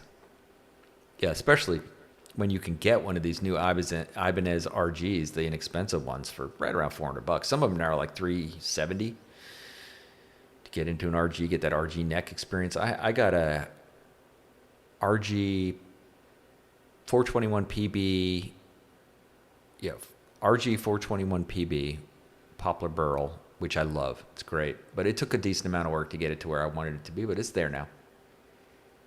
And it's one of my favorite guitars, but it's heavily modified. Okay.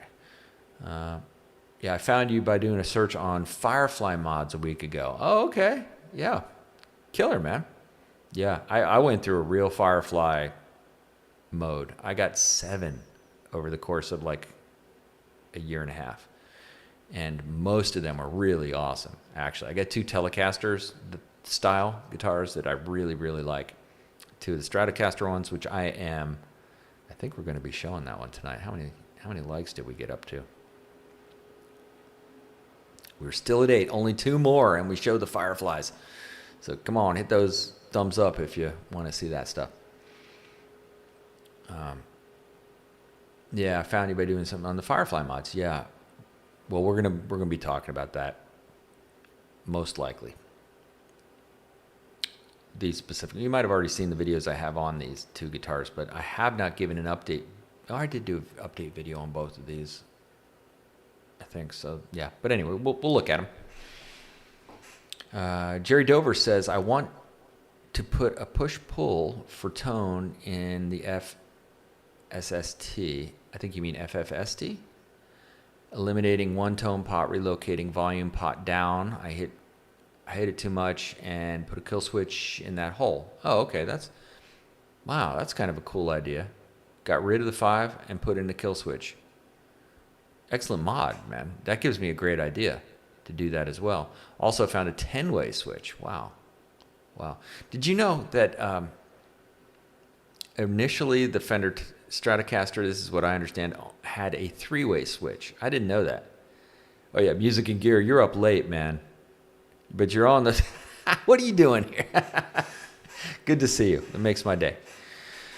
Yeah, apparently it was a 3-position switch, but people figured out that if you just kind of jimmied it into that middle position between 1 and 3 or between 3 and 5, you could get it where it would reduce the 60-cycle hum and reduce the noise a bit.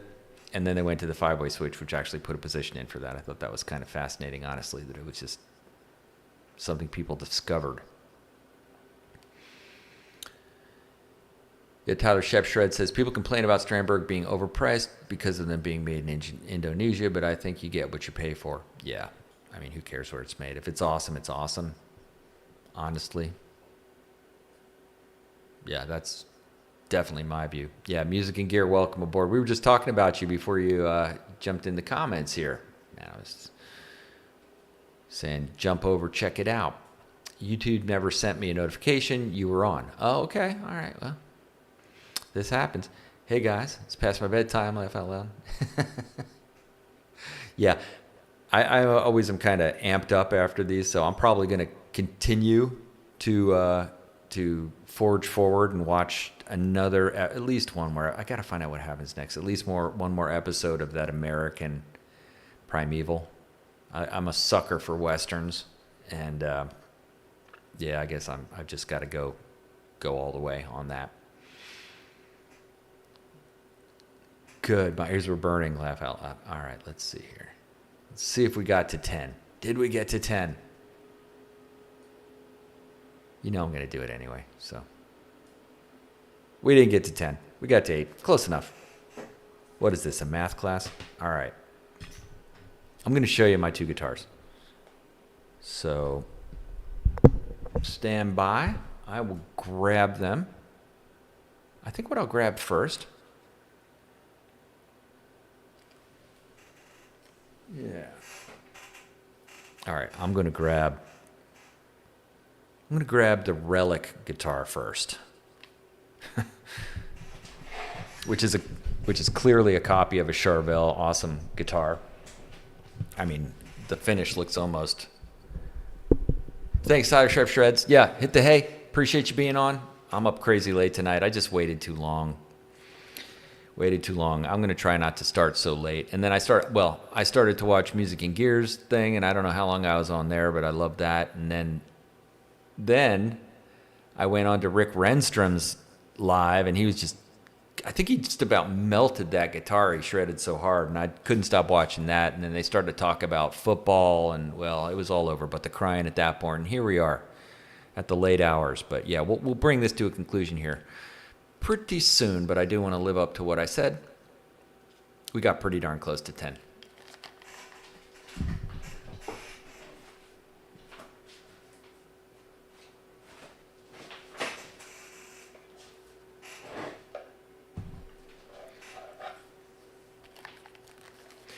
Now maybe time to turn up the lights so that we can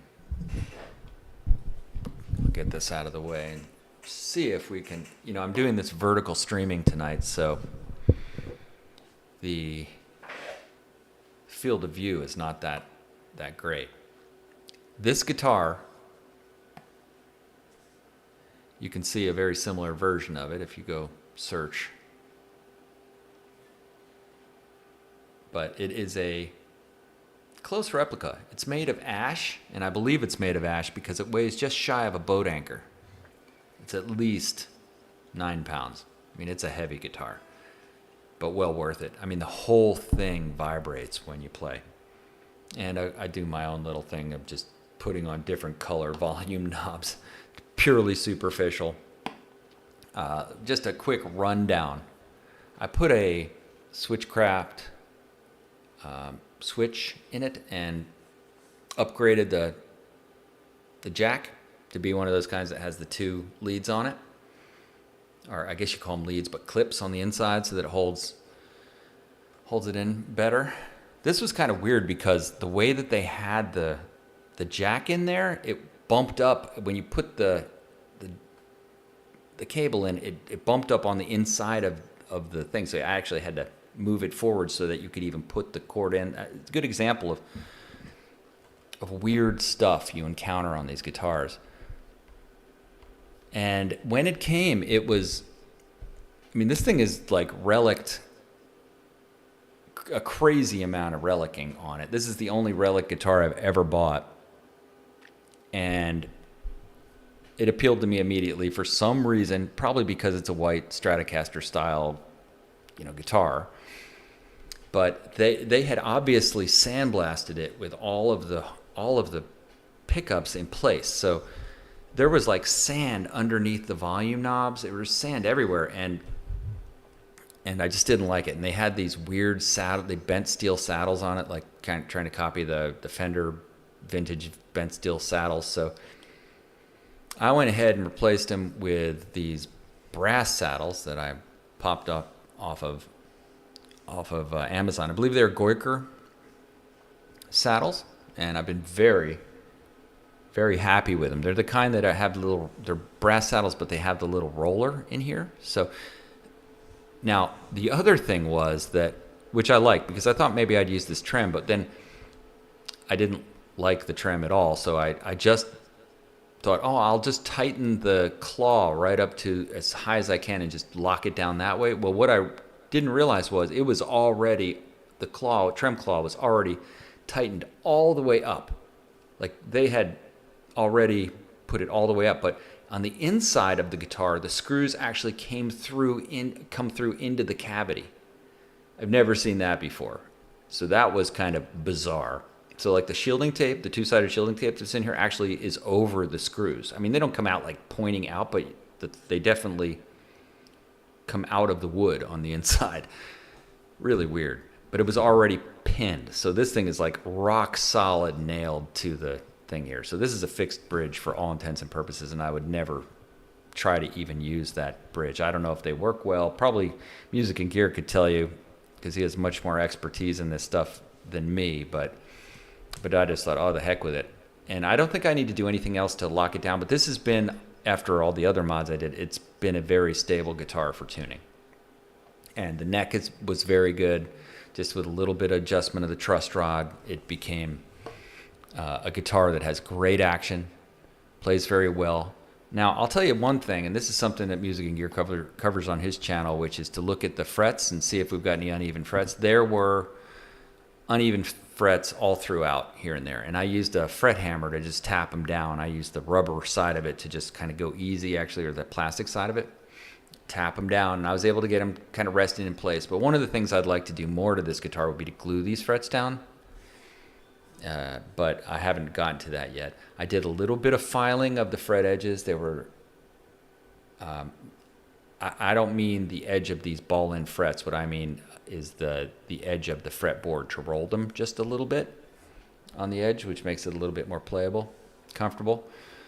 Now what I do to roll the edges is I just use the edge of a screwdriver and just kind of press, and I noticed that does it enough. I saw that in a video, and I do that now instead of using the sandpaper. But these guitars come with stainless steel frets, which is kind of interesting, but I think it's also problematic, honestly. I think that they do pop out more, and I think they're more my opinion is that they're prone to, like, you can tap on one side, you can almost dislodge it on the other side more easily. Like, I think the hardness of the steel, sometimes they're just not, they're not in there right. But this one is fine. There's no places where it buzzes or anything. It's a great playing guitar. These necks are pretty decent. I'm going to say they don't compare to the Jet guitars I've been buying lately, but you can see they relicked even the back of it. Like, they made it look dirty. And the weird thing was, so I'll just cover randomly this and that, whatever I did here. You could feel whatever schmutz they put on the back of this neck, like, you could feel it. And you can see it, the dirtiness of it, that they tried to make it look old. And it's a weird thing, too. This is an example of the weird stuff. Like, I wouldn't expect a neck to ever look like this if it were old. But I guess maybe the one that they copied had this, but it was, I don't know. I didn't actually look at the neck of the pictures they have of guitars that are like this on Sweetwater, the expensive good ones.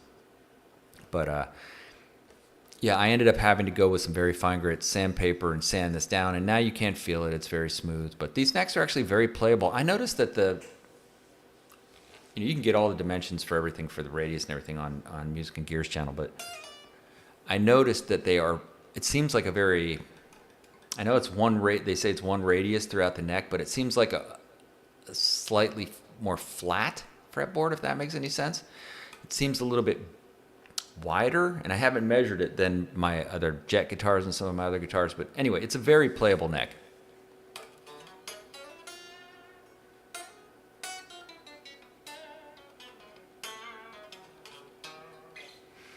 Yeah, great guitar. And yeah, and of course replace some knobs, etc. Another thing that I did, which I do to all my guitars, is I replaced the string tree.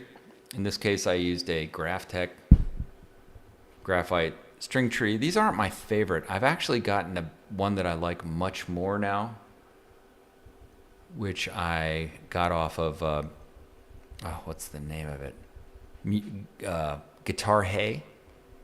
I'll show you. Well, anyway, I'll make a video about it, but I have a type of string tree I like even better, but this one does pretty well. It came with 2 string trees on it, which I never really understand, because it also came with staggered tuners, and you would think with the staggered tuners you wouldn't need the string tree on the G and the D, but they did have it there. So I just removed that one. I only put the string tree on the one position with the B and the A. And that's the way my Schecter Nick Johnston Strat is they only have it here, and I just kind of copied that. Now, this headstock, some people love it, and then other people hate it. But you can see they relicked it. You can see how it's like, even, up here they have little kind of like black worn edges. And I kind of like that since it's relic. Of course, they come with the bone nut as well, which is nice, but the bone nut was pinching the strings. So one test I do is I will play the note in tune. I have a Strobo Stomp tuner, Peterson Strobo Stomp tuner, which is a highly accurate tuner, by the way. I'd recommend it if you don't have one. Ray at Sweetwater recommended it, and I'm super stoked on it. But what I do is I get the string in tune, and then I press.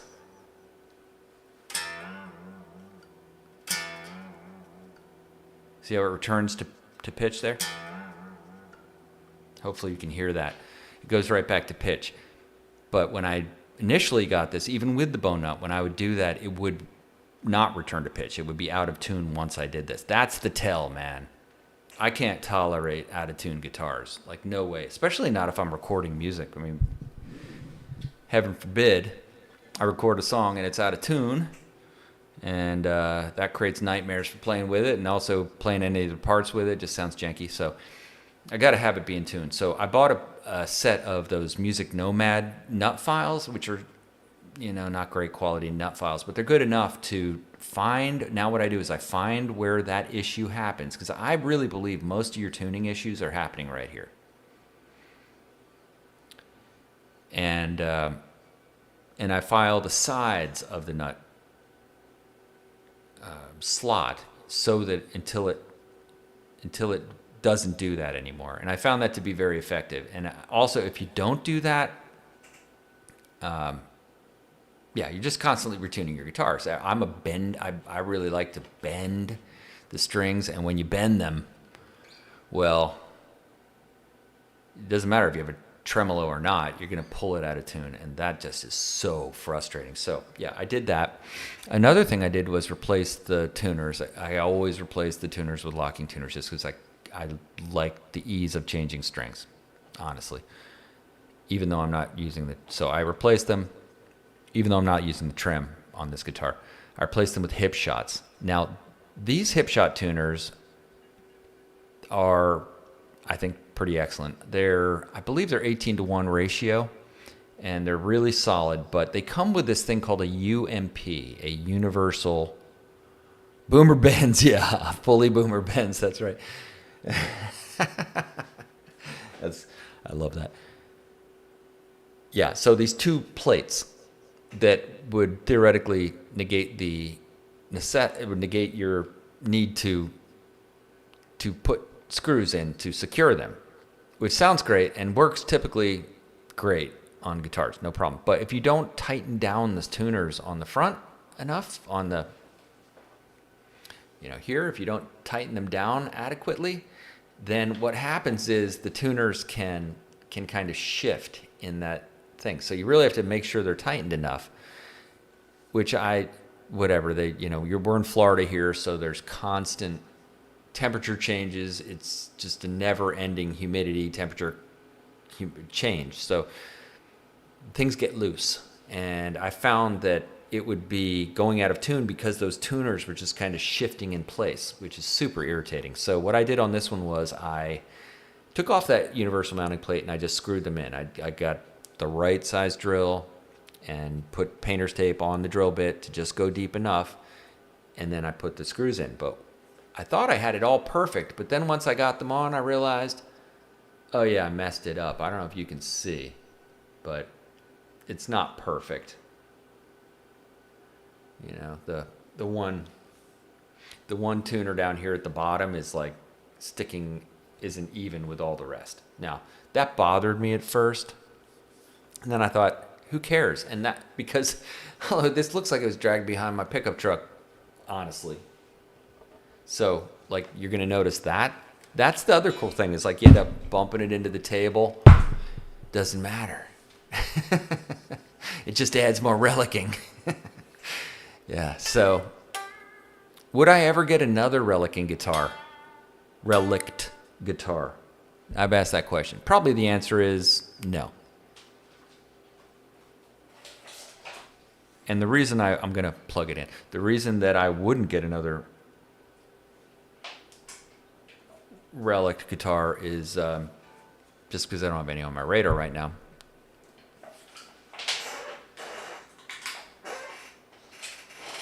All right. I'm also going to demo the Spark Mini amp, which I am Tyler Shrepp jumped off, but I am a huge fan of it. Recommended to me by Tyler, and I'll be darned. I love it. I'm going to try to play. I'm the kind of person that always has to put the guitar strap on. By the way, I love these guitar straps. This is the Fender. I've got back injuries from surfing accident years ago, and pretty significant. Like I herniated about 7 discs in my back. So I like these because they're stretchy. See that? They stretch. This is the Fender Wayless, they call them. It's a really comfortable strap. They're actually, what's the value of guitar strap? Well, I'll tell you, I have them on every single guitar that I own, with the one exception. I got one of those Levi leather straps on one of my guitars, but other than that, they are all this Fender Wayless. So, got like, 15 of these things, and they were like basically $16 a piece. All right, let's get cranking here. Let's get cranking. This should be easy if my setup is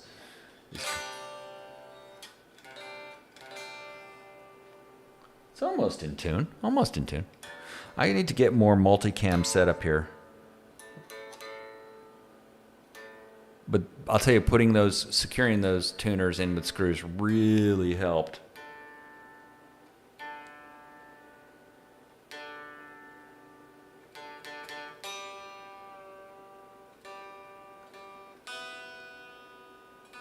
We've been having wildly fluctuating temperatures. It actually got kind of cold down here for a little bit.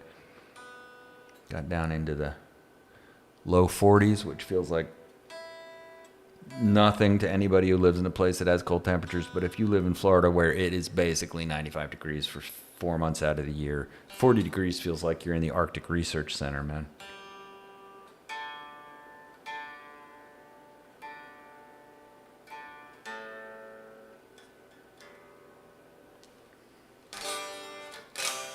Oh, the cool thing is, man, with this ash wood, the whole thing vibrates. I mean, that's what I like about ash wood guitars.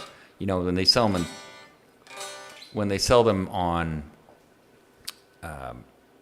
Schecter guitars, they always call them swamp ash. I don't know what the difference is between swamp ash and this ash, but there are several varieties of ash wood. I've done a little bit of research into wood ash specifically, and what I like about the ash wood is you feel the vibration on your body. It really vibrates. And now, I claim that also has a pretty significant effect on the tone. I know there's some debate about that, but I always find that kind of silly. Because the whole thing's vibrating. I think that's obviously having an effect on the strings.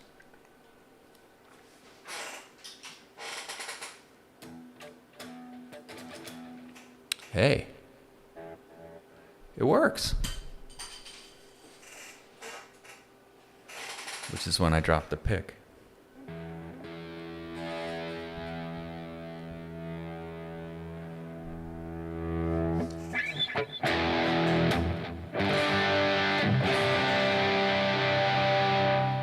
Okay, but before we get into playing a little bit, what else have I done? I shielded the cavity.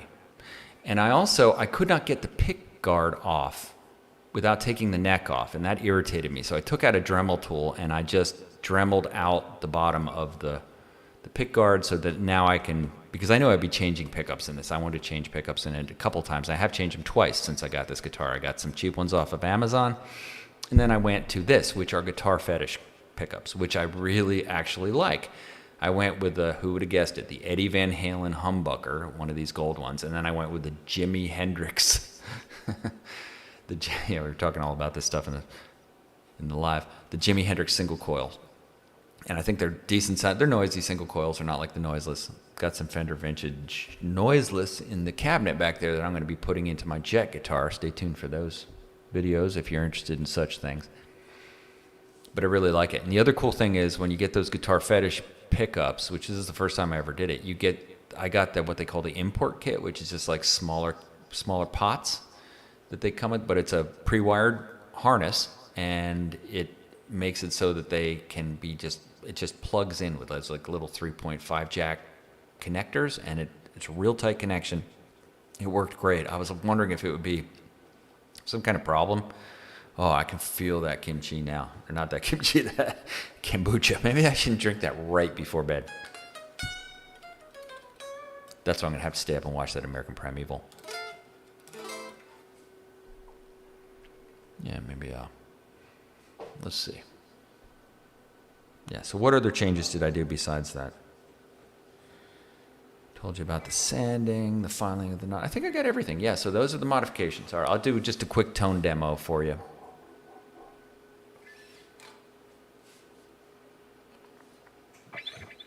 Here's what the humbucker sounds like.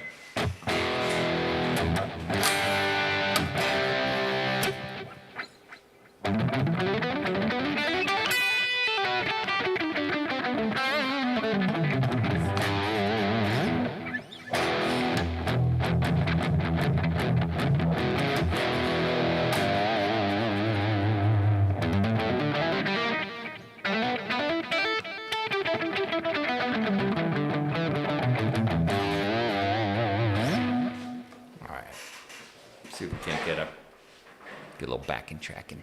If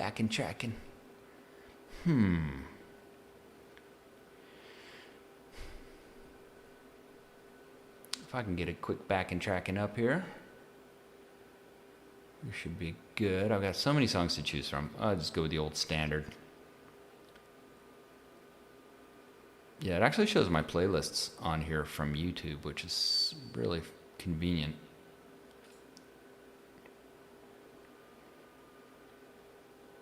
Live performance set, we're getting there.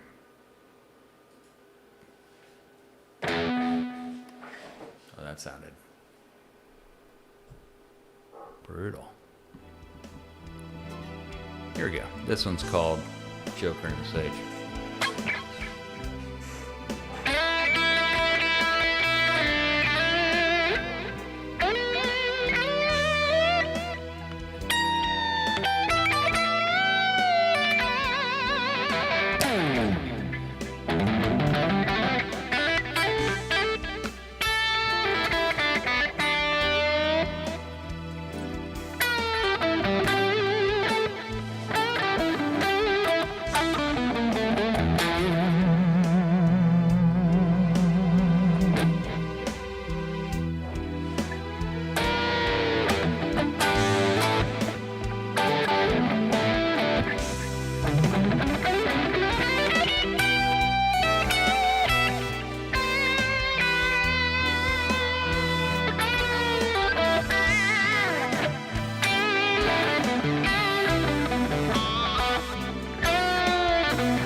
Try the single coil.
So there you have it. That's the one. Let's see if we can get a second one in here real quick.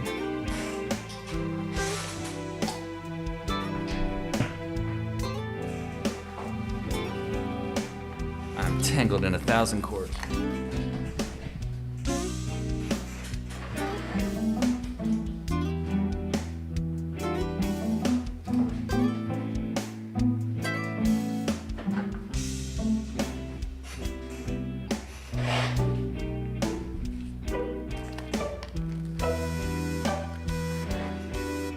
By the way, that song, Joker and the Sage, that's backing track available. I also have we listened to the version that has the solos on it at the beginning of the pod, which was kind of cool.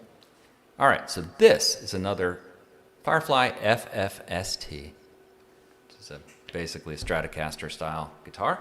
It's another ash guitar. It's got a ceruse finish. Now, I know it's kind of hard to see it. It looks like it's getting washed out, but if you know what ceruse finish is, you can feel the grain in the wood. It almost has that sandblasted feeling to it, but it's like a whitewashed ceruse finish. Another super boat anchor heavy guitar, but this one is even more solid than the other one. This one I love so much that it's kind of my metal guitar. It's a guitar of the 80s. It wants to just go.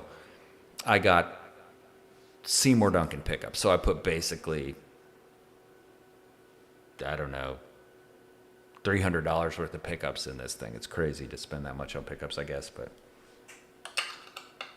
I did. And I'm pretty happy. But so what did I do? I did not replace the electronics, but the wires, the potentiometers, any of that stuff, but I did replace these. This one is a Omega humbucker, which is a pretty popular Seymour Duncan Omega humbucker. I love this one. It's flaming hot. And these are quarter pounder with the staggered pole pieces, which come to find out that really was not the right call here, but they work, so be it. But it's a super hot single coils. This thing is made to breathe fire. Same Goiker saddles with the rollers. Now this one has a great tremolo on it, a 2-point tremolo. They say it's a high quality Korean tremolo, whatever the heck that means, but it works great. It'll stay in tune, and it's as good as the tremolo on my Nick Johnston, honestly. The neck on this one, again, is very good. I had less fret problems on this, and you'll find that's pretty inconsistent. I had the same nut pinching issues at the top. I did shield the cavity, like with the other one. I didn't have the trem claw screws coming through on this one. You can see the neck. It's weird. A lot of the Fireflies have this, like, flame, single or two flames right in the middle of the neck. I don't know why that is. Probably somebody who knows about wood would know more than that, but a very, very, just a butter neck. And this one also has a heel that kind of angles in, so you can get access. It's got a good handshake. You can really get access up in here. All these Fireflies have have on this side this cut-in, which some people say doesn't make much of a difference. For me, it does make a difference when I'm getting up into this section. So I like to get access to the higher frets easily. These are 22 fret guitars. And oh, by the way, the tuners on this I left as the original Firefly tuners. The tuners they came with worked just fine, and I've been very pleased with them. I found the tuners to be hit or miss. I actually got some tuners from Firefly that they wouldn't lock, like the locking mechanism broke and they were janky. I have found that you need to tighten up the screws on on this part to get them to be solid enough, or there can be a little play. That's an important little easy thing that anybody can do with these guitars, which is make sure you tighten those screws.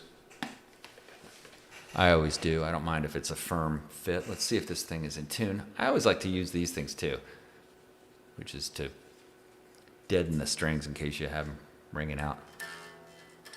Oh wow, this one's way out of tune. I haven't played this one in a little while. I should play a metal song for this one because this is a metal guitar. I have a song I'm working on, but it would just take too long to bring it up. I hate to make everybody wait.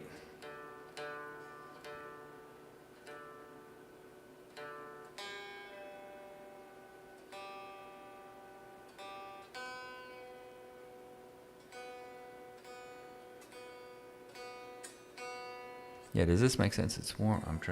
We're trying to think like if it's sharp or flat. Did it get colder or warmer? Does it make sense?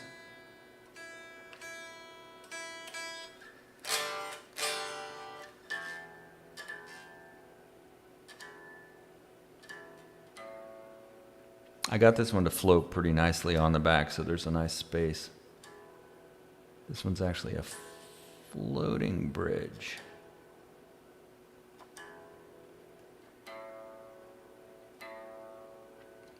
So you naturally have to do a little bit of back and forth on the tuning.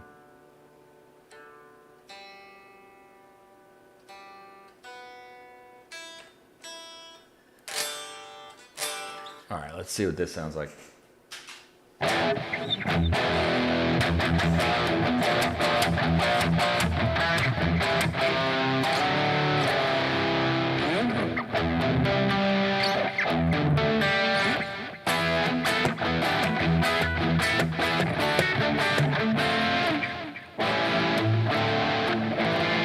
forget how to play it.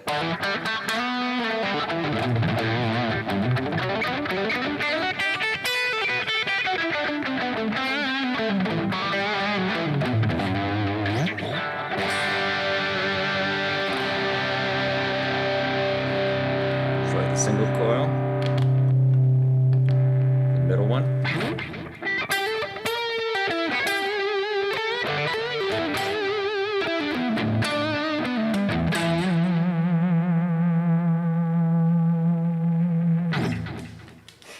Listen to how long this thing sustains for.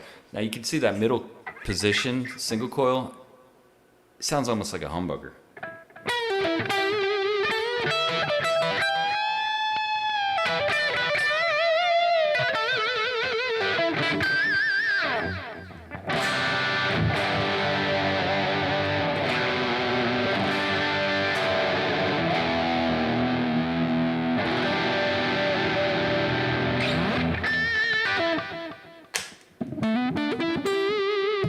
That neck pickup sounds a little bit more, it sounds real muddy. Oh, that's because I had the tone knob down. I might cut these tone knobs off.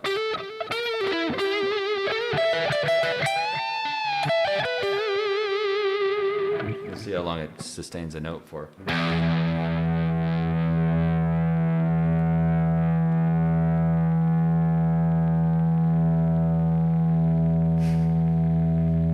That's what I mean about Ash guitars.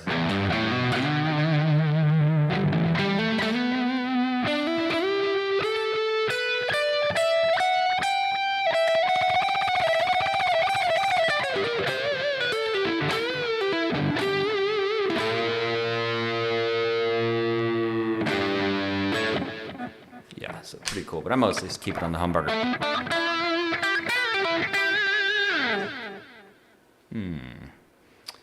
There is that. Here we go.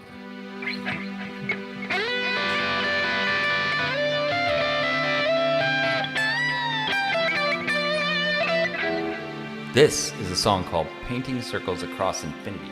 I can't sing it or I'll wake my whole family up.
I need that fuzz pedal.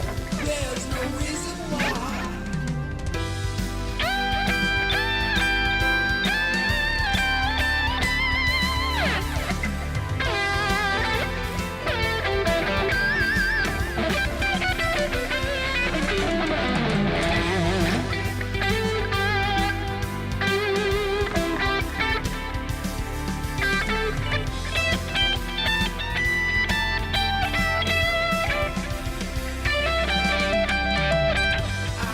messed up my own solo.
Even a pirate in his hardened heart.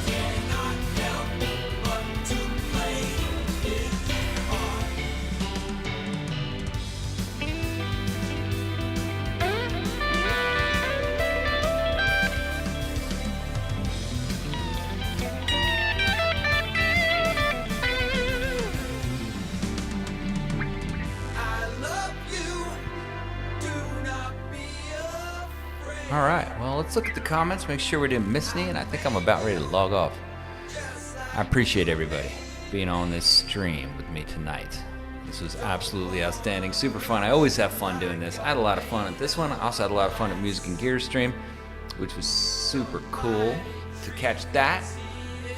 Encourage you to go check out his channel for sure and throw a sub that way. Let him know you stopped by. Also, I really appreciate that Rick Renstrom had a great time watching that stream, had a good time just chatting about this, that, the other. We stayed pretty organized. We had a whole agenda for the time spenda and made the best of it for what it's worth with some friends, with some new friends, and I hope you come back and be friends again. We're going to be doing this tomorrow. I'm going to do a live stream performance. You know, this one's kind of like impromptu. But got to play a couple of Fireflies that we checked out. We made it. I bet you we made it to 10 likes.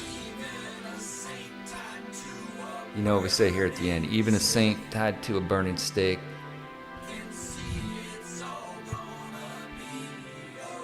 It is going to be okay. How could it be any other way, honestly? You know, don't think about it too much, maybe. All right, let's look back real quick. If you play your own song, Music and Gear says, oh, let's see. Oh, wow, we had a lot of, okay, Music Gear. I have 2 relic guitars, both Peavies, and from the late 80s. Playing out after years can make them well loved, I bet. Yeah, I never thought to get a relic guitar, but I love the one that I have, so yeah, I see it now. I see the light. Jerry Dover says, I was wondering between that humbucker and the 59. Okay, good. I hope it was helpful. If you play your own song, do you get a copyright strike? No, you don't. However, I have heard of people whose songs have been stolen by some companies, and then they get a copyright strike, and they have to go through the whole thing, and it's a big pain. Luckily, that didn't happen. I don't know how you avoid that or what that's all about, but I did hear a couple situations like that. But no. You don't. So I have my whole portfolio, play to it all the time. I've got a set list and a playlist that I bring up, but I also bring it up off of YouTube Music. Music and Gear said, I like the middle. Awesome. You like the tone on that one? Yeah.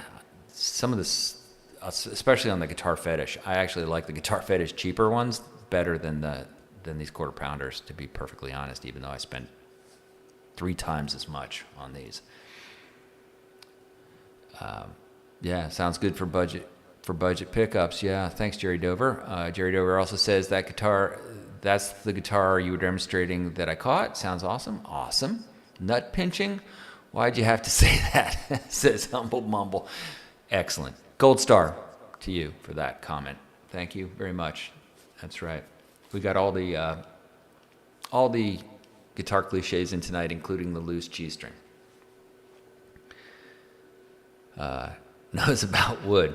What is this? Well, it's true. Yeah, we had a lot of focus on wood and nut pinching. It almost seemed like maybe we had gone too far. Get access on the wood and pinch nut. The hell. All right. Yeah. I'm wondering if you know my favorite song. It's The Sultans of Swing by Dire Straits. I don't know it, but I do like that song. It's tuned a full step down. Oh, okay, yeah. I was thinking of getting into the E flat tuning, just the half step down tuning on the E string.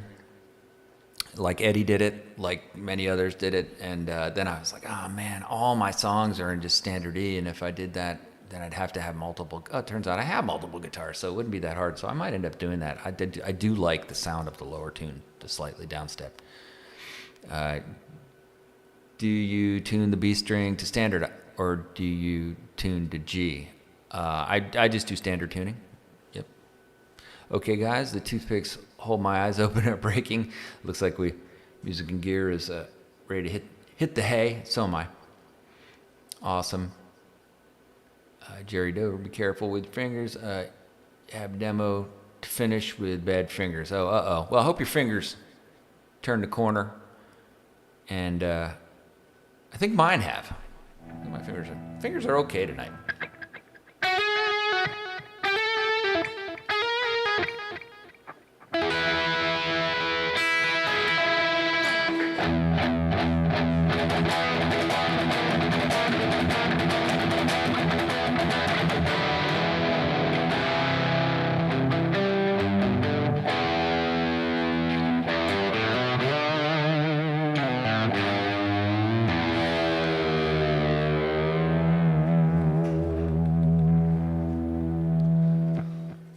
Love you, mean it, catch me running. See you at the next one. We're going to be doing it tomorrow afternoon before the Bucks win their playoffs against the Commanders. Sorry, Commanders fans. All right, have a great night. Thanks for coming.